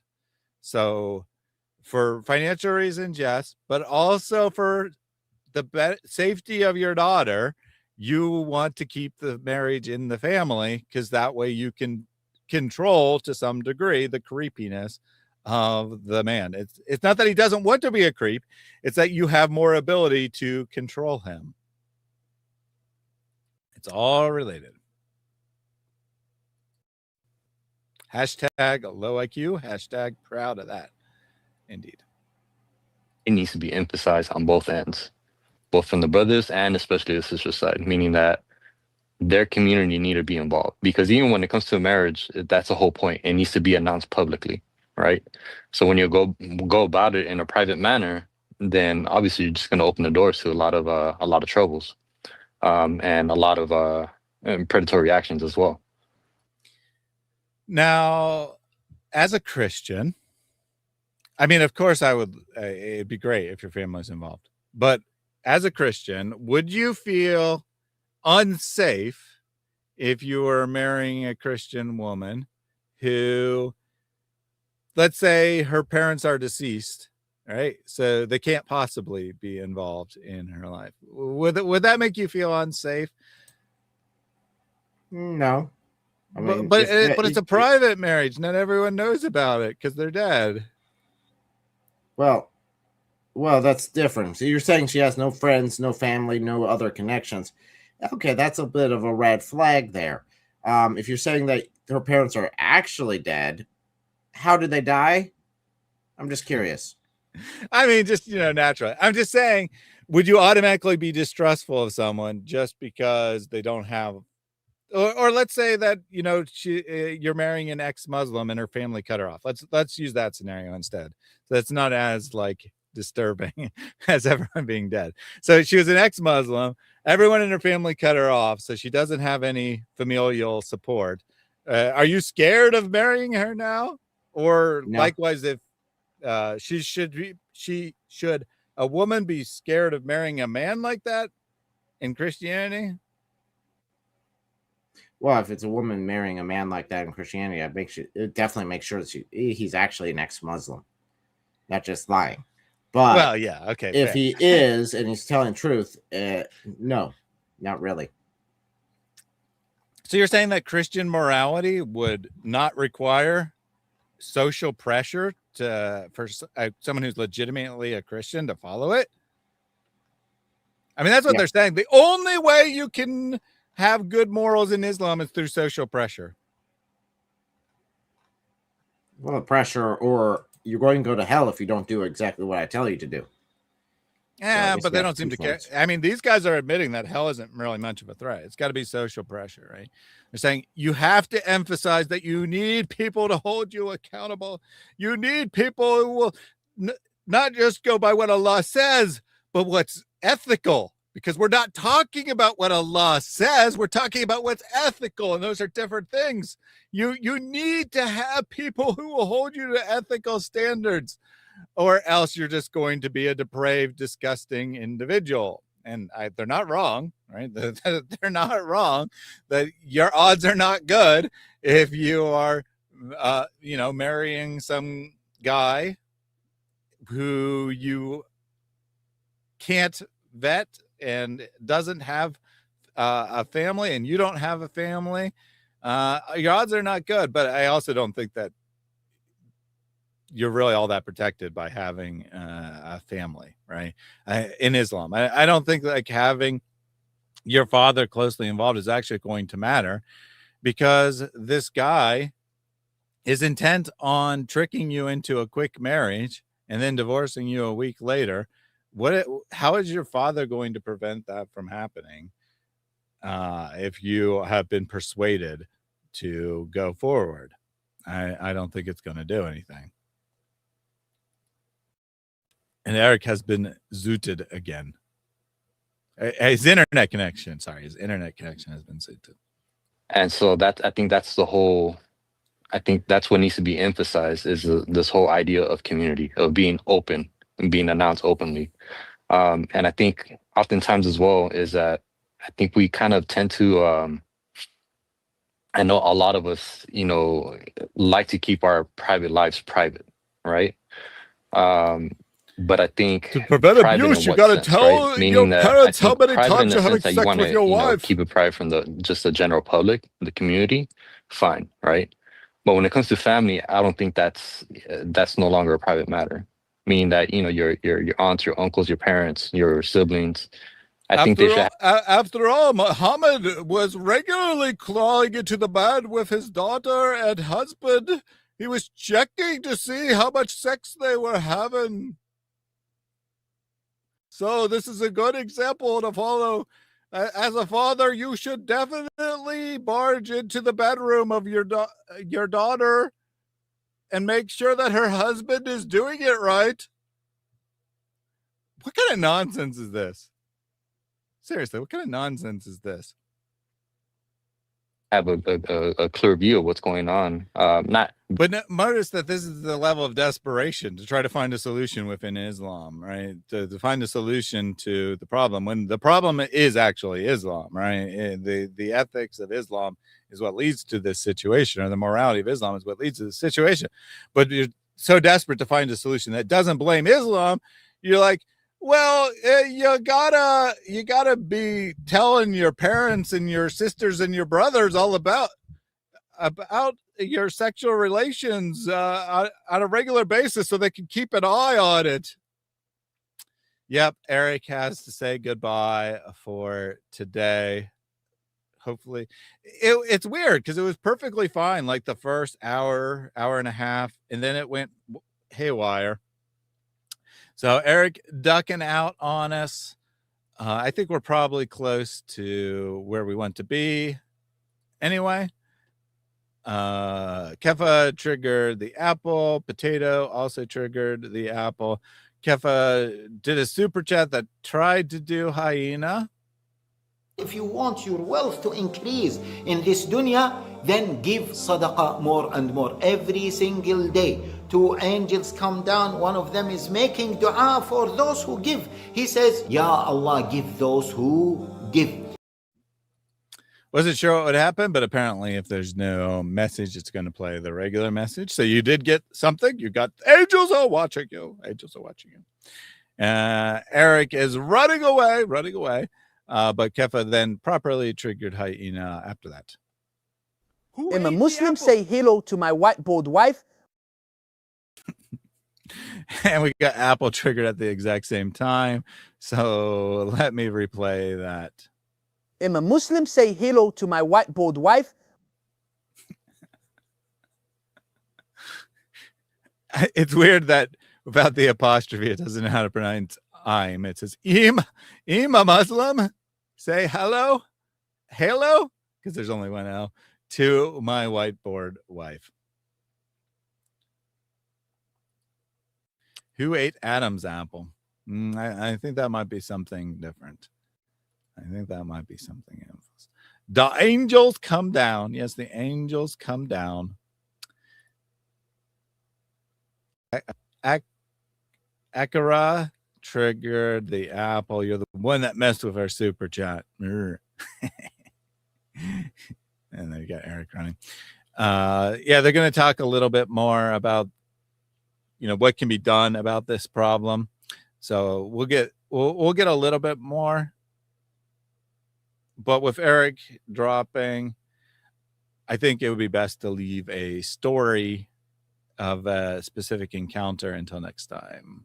Very, very clear openly with her, but at least kind of, and keep a breath with her with, your daily life with her, at least kind of have that support.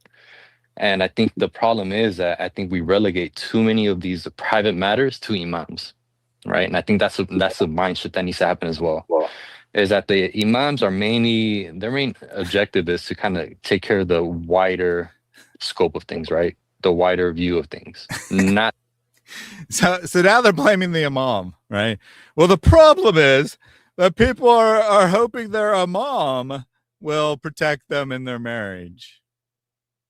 The level of the extent that they're trying to resolve their cognitive dissonance, which is said, Islam says this okay, this is not okay, right? That's where the source of the cognitive dissonance. So first they say, well, see, the problem is you're not telling your parents and your siblings how much sex you're having, so they're not involved enough in your marriage, and that's what's causing this problem. And how that exactly would solve the guy who marries someone with the intent to divorce them, the secret intention to divorce after a couple of weeks, I'm not quite sure. But now they're saying, well, now, no. See, here's the problem. People are relying too much on their imam to tell them who to marry or something. I don't know. I don't know. Running. Yes, Eric is a track star. He ran like 10 times during the stream. These kind of like nitpicking little things, and that's why the imams themselves, they get exhausted, because we're no longer having this you could say this responsibility or agency of our own private matters, or even the smaller matters. We tend to run for every single little thing to imams, and that's not their job. Okay, so I now at least understand what he's trying to say. This doesn't make any sense, though, because the problem from their perspective isn't marriages that were intended, that both parties entered into with the intention of being lifelong, breaking up because of squabbling between one another. So what he's saying is they're taking all their little, daily gripes with one another and taking it to their imams instead of taking responsibility for it. And that may or may not be true. Maybe people are doing that. But that actually has nothing at all to do with the actual scenario they're talking about, where men are tricking women into entering into these fraudulent marriages. So how is this a solution to anything? It's not. It's completely unrelated. Because those men who are intending to marry a woman and divorce her a week later, they're not divorcing her a week later because she annoyed them during dinner or whatever. Their job is to, focus on the overall well-being of the community, not these small little things. And so the more we kind of relegate, small issues. By the way, that's also sad, right? Because if you're talking about triviality, sure. But what he's saying is it's not the imam's job to take care of the congregation. He's just supposed to look at the big picture. He's just supposed to teach them rightly or whatever. He's not supposed to be responsible for the care of his congregation. Oh, in Christianity, the pastor is responsible for the care of his congregation.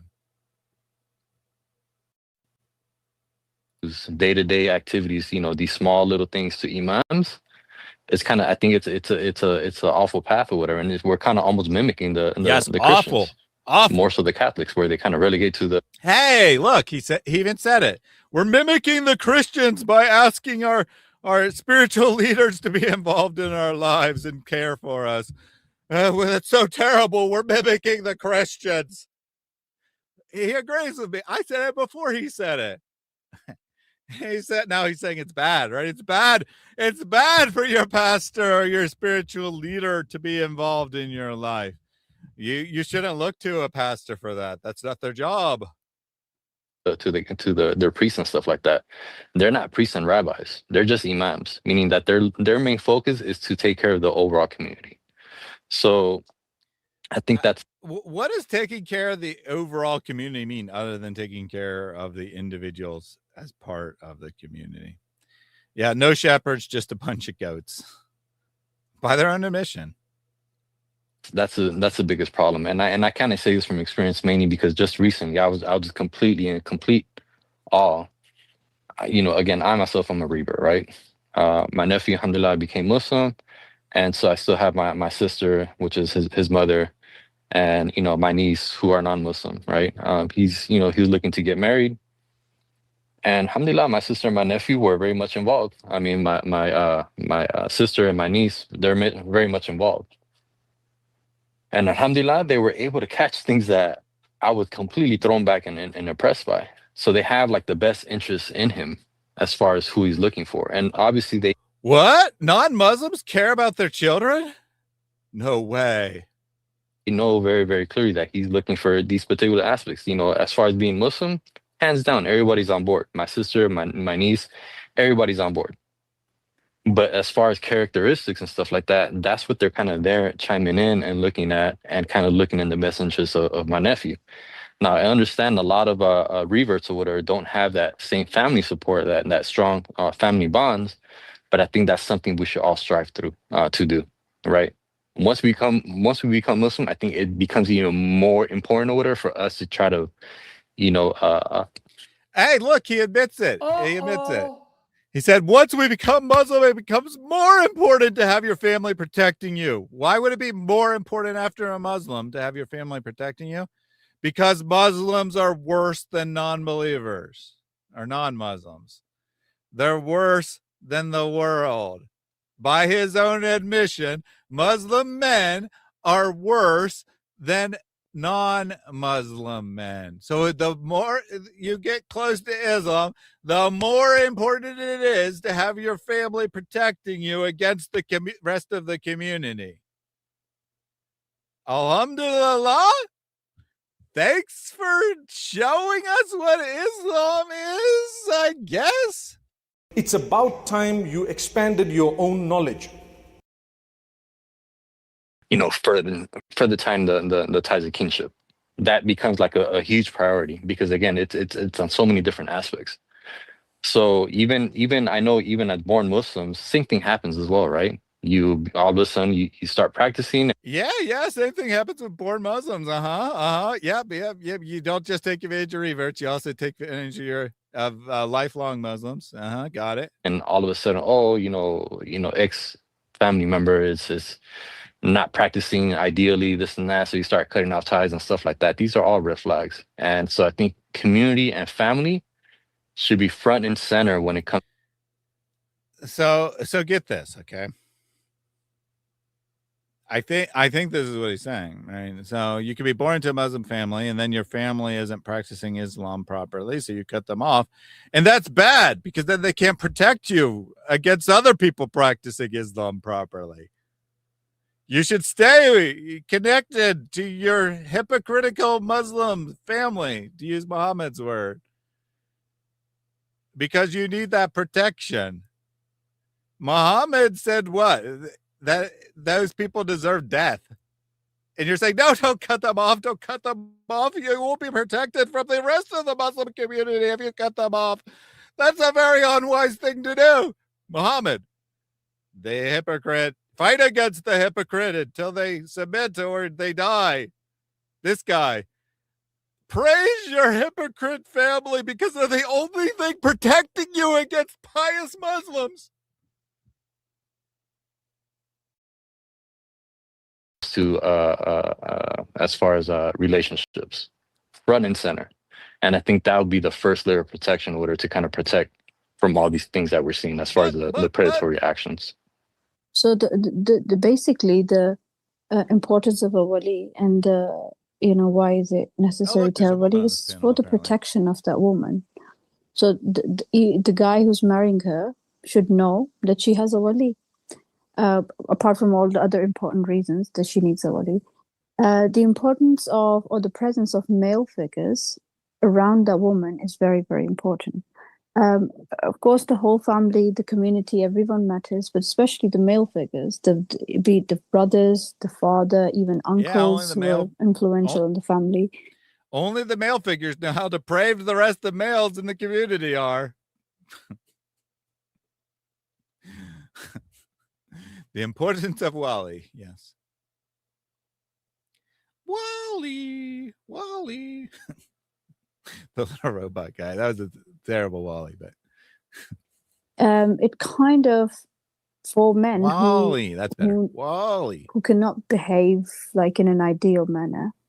They really need to at least to have some fear or respect out of fear for that woman because she has the presence of male figures around her. So she could not be abused very easily. And secondly,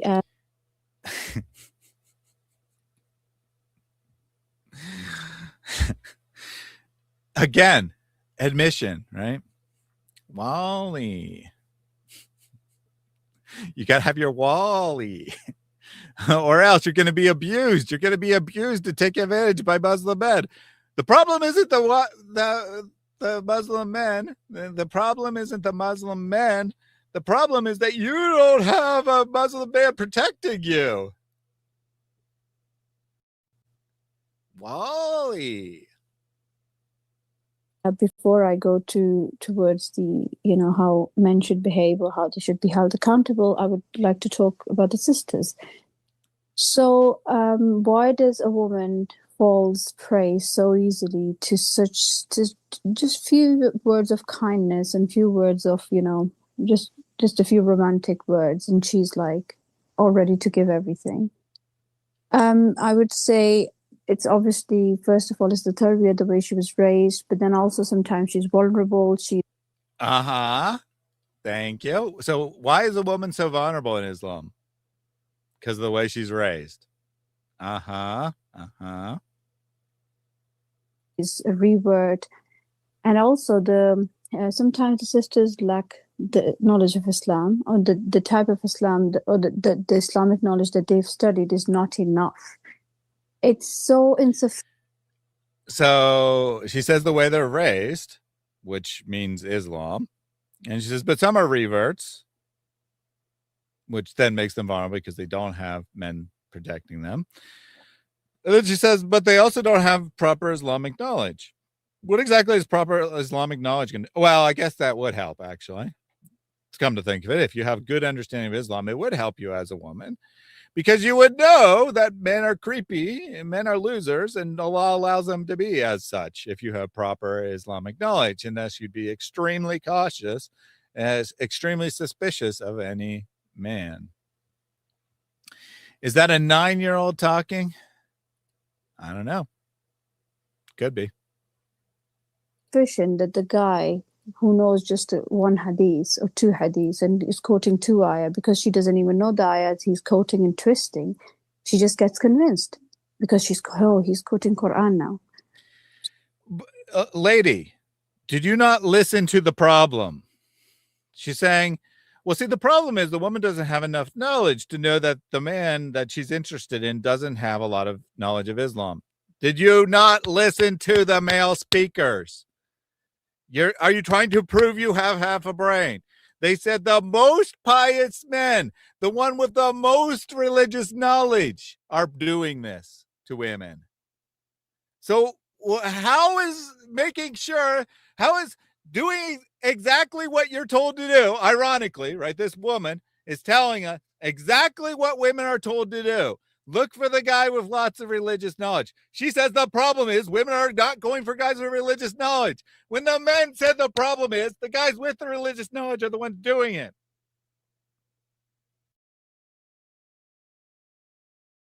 Did you not pay attention? Do you even know what the subject matter is?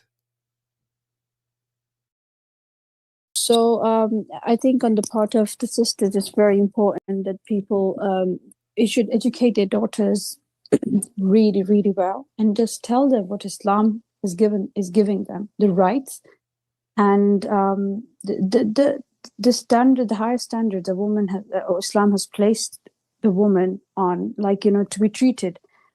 And Prophet Sallallahu Alaihi Wasallam, look at the way he treated his wives. That's the role model for us, is our Rasulullah. So a woman should not settle for anything less. And the women who agree for misyar. So the woman should not settle for anything less than Muhammad. Well, I don't know if there is anything less than Muhammad. But again, it's supposed to be, this program is about how the most pious members of society are doing this to women. Women shouldn't settle for that not so pious guy. They should go for the most pious. That will prevent the most pious from taking advantage of them. What the heck is wrong with this woman? How can you be so stupid? I'm sorry, but how can you be so stupid? She's literally saying, put yourself in a position to be abused by the men that we're talking about as a solution for the men we're talking about. Seriously. Basically, why revoke your rights in the first place? It's why settle for something that's just offering you, there's going to be an emotional attachment. There's going to be, expectations in that relationship. It's natural. But in the first place, when you settle for that and then things go wrong, I mean, what were you expecting in the first place? And usually those people are already married. So yeah, I mean, you're looking, so the married men are looking for other. Oh, okay. So now our advice is don't become a second wife. Great. What religion tells you that it's perfectly fine and good and equal to be a second wife? Islam! Islam is the problem, you idiots! All your solutions are ignore the teachings of Islam.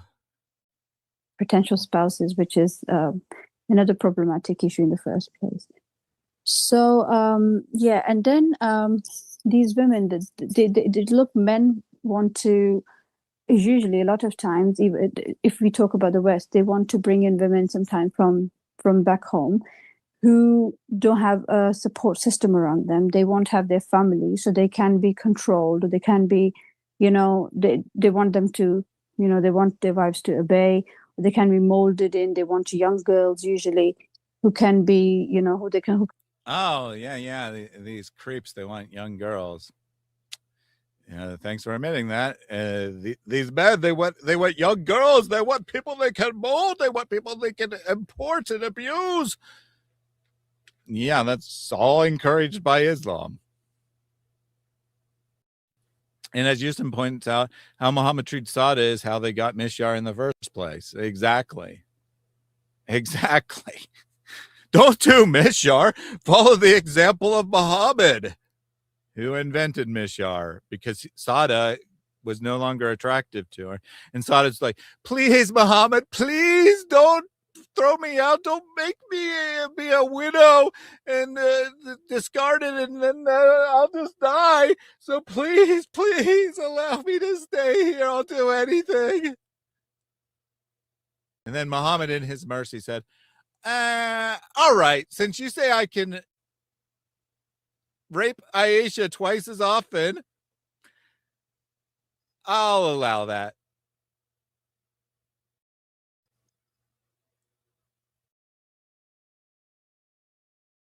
And they can control easily, and they can just, you know, make them obey very easily. So they're not looking for educated, independent, or, you know, at least, you know, just they want to bring in education. Yeah. They're looking for young females who they can abuse. How is that the female's fault? You're saying it's all the woman's fault. She's so stupid.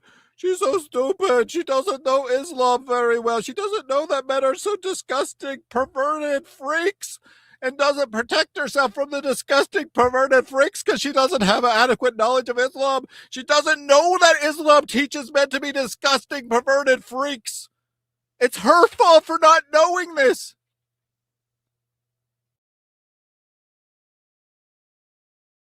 This woman sounds similar to Aisha of Muhammad Hijab scandal. I don't think she sounds all that similar, but Aisha is Moroccan, so if this woman was from Morocco, she would have a similar accent. Although I don't actually think she sounds similar to me. Yeah, you meant the voice, right? Not in attitude. Certainly not in attitude. I don't actually think she sounds similar though. That's like saying a 5-year-old is at fault for getting kidnapped. Yes, exactly. That's what this freak woman here is saying. It's all the woman's fault. The men find women who they can easily manipulate, and thus it's all her fault that they manipulate her. Educated women, or who is, you know, mentally independent and educated, or even some people don't even want their women to work. So, which is a good thing and a bad thing. I mean, if you don't want them to work, I mean, at least provide a very good, healthy environment at home where she can be nurtured and she can nurture her children. So it's it's from both sides. I think we need to look at. Do you think, or in which ways do you think? After all that blaming woman, everything she said was blaming women, and she said, "I think it's both sides." So the men, ironically enough, the men in this program say it's all these disgusting, perverted freak men for the most part, and then they do say that also lack of community from the woman to protect her from these disgusting freak men. And then the woman's like, well, I think it's all the woman's fault because She's ignorant of there being disgusting, perverted freak men in Islam. Women make themselves vulnerable to these sorts of men because, you know, at the end of the day, it's not just it does take two. It does take two people for this to happen, right? Well, it takes. So now he's agreeing. He's like, "Oh, thanks, sister, for pointing out that it is actually your fault." It takes two. You know that child who's groomed. It is half their fault after all that they were groomed. Seriously.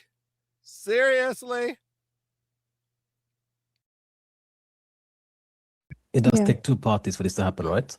So we'll begin with the sister side of things first, because we know what the man wants, we know his objectives, we know his motives, but how does a woman end up in that position? All right, so then they're going to start going into other solutions. We'll cut it off there. I think that's good for the intro, and then we'll get some of the freak stories of disgusting, perverted men in another episode. Because I really don't care to hear any more of their so-called solutions for this, because obviously the real solution is to actually have a biblical view of marriage, where marriage is a sacred covenant. It is two people becoming one. It is not a contract for sex. It is not a contract for reproductive rights.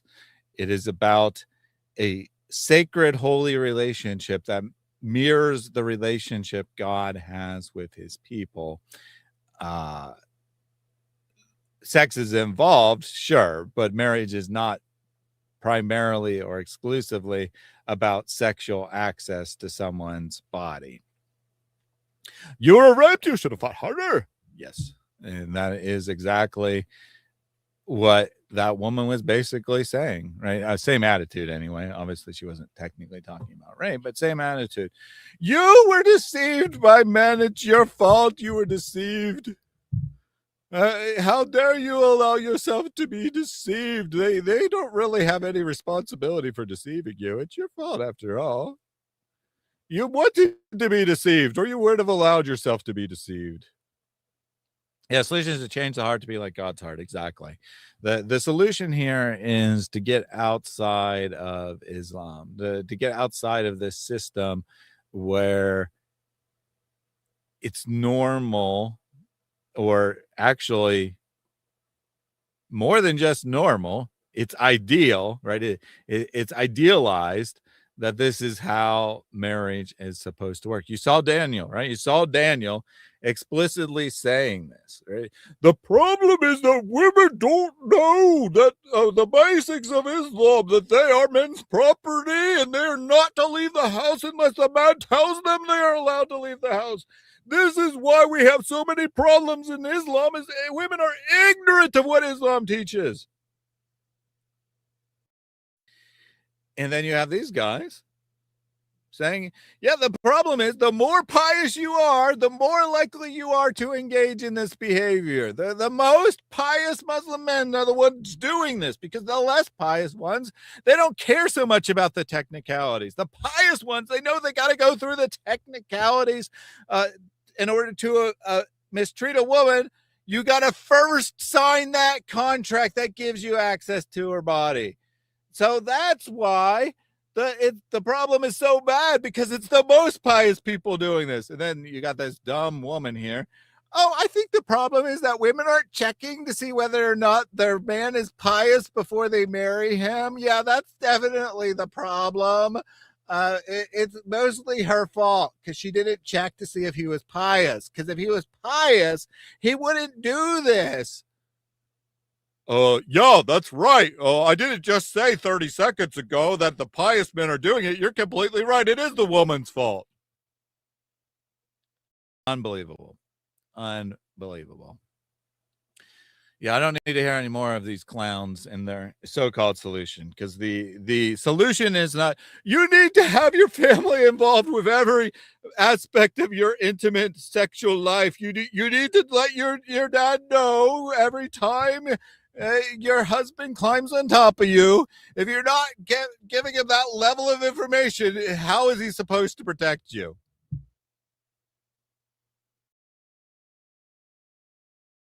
Because again, or there are other solutions. Well, the problem is you're running to your imam with your trivial problems. It's not your imam's job to take care of you. This isn't Christianity.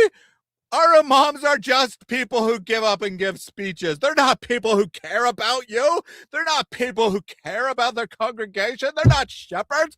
What do you think this is, Christianity? We're Muslims. We're not Christians. We don't care about each other. Gosh, what is wrong with you? Yeah, great solutions. Great solutions there. You got to have, you shouldn't have your spiritual leader. You shouldn't ask them for advice because they don't care about you. And it's not their job to care about you.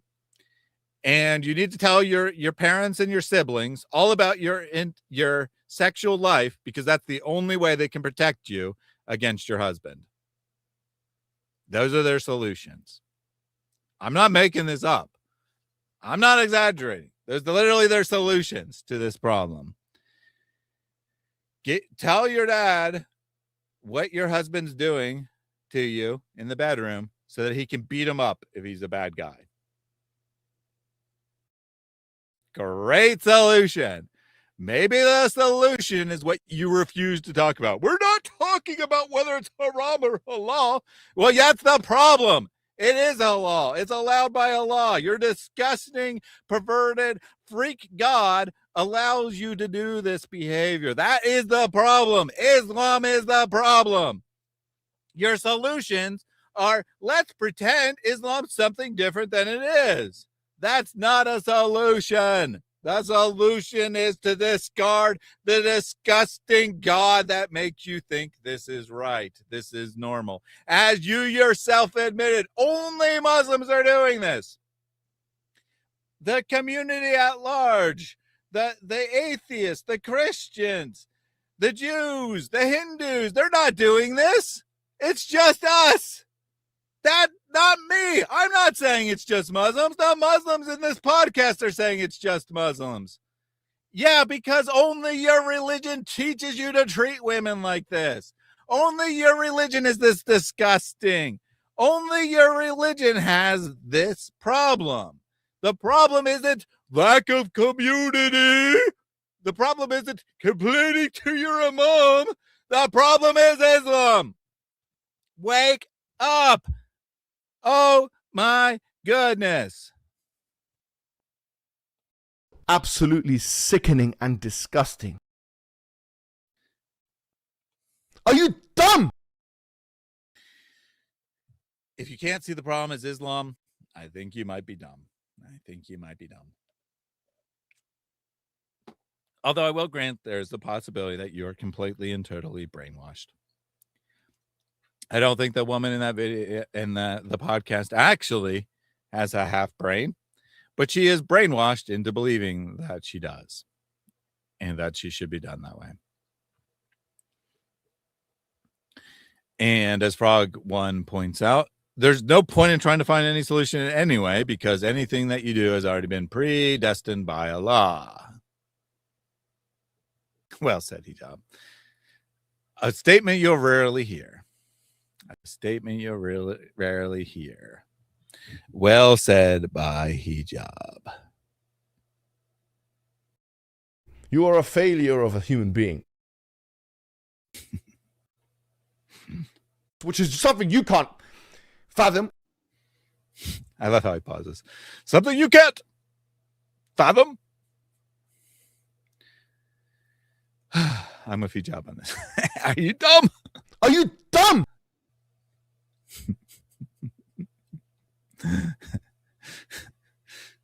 Well, there's also this possibility. You're cowardly.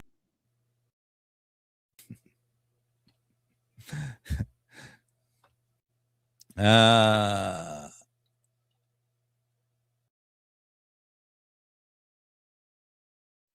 a very dangerous guy. I don't want to talk to you. I'm very scared of you. So have mercy on me this day.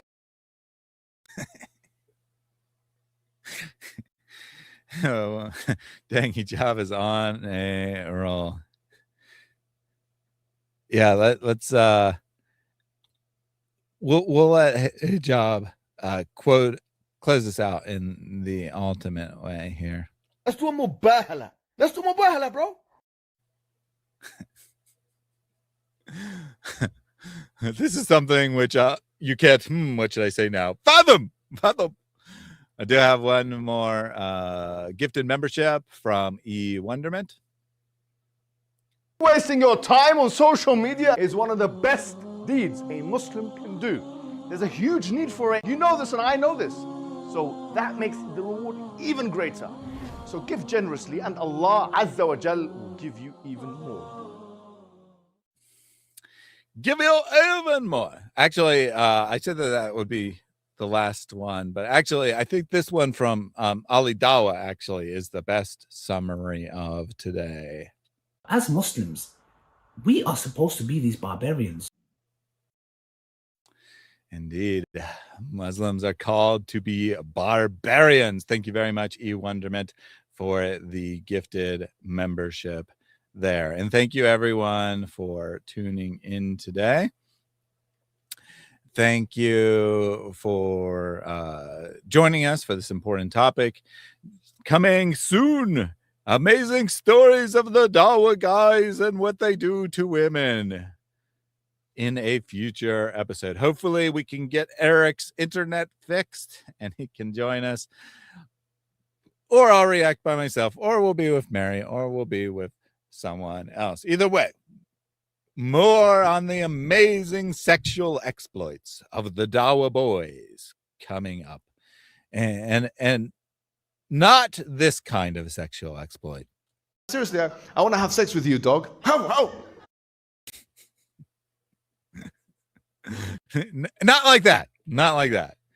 And not in the Al-Zid sense either. Thank you for joining us today. Might stream over the coming days, reaction solo stream. Not entirely sure. Trying to work some stuff out, figure that out. We'll have a video shortly on I'm going to call it a movie trailer for Muhammad Hijab, showing who he is, showing, contrasting his statements and his about marriage, right? About the kind of stuff we're talking about today, because of course, Muhammad Hijab is responsible for bringing this to the public light in his abuse of Aisha and making us aware that 85% of Dawa guys are doing the same thing as he is doing. So have a related video on Muhammad Hijab coming up, working on that, trying to put together a short, like 2 to 3 minute, fast-paced Muhammad Hijab exposing himself, not in the Al-Zut sense, exposing his own sexual exploits, how deviant he is, and by consequence, since he is actually justified by Islamic teachings, how depraved Islam is. Thaddeus talks about marriage. Who knew? The Cult of David Wood. Keep zooting Islam. All right. Wrapping up for good now. We'll close out with Pastor Jake. Pray this ceaselessly. Lord Jesus Christ, Son of God, have mercy on me. Lord Jesus Christ, Son of God, have mercy on me. Lord Jesus Christ, Son of God, have mercy on me.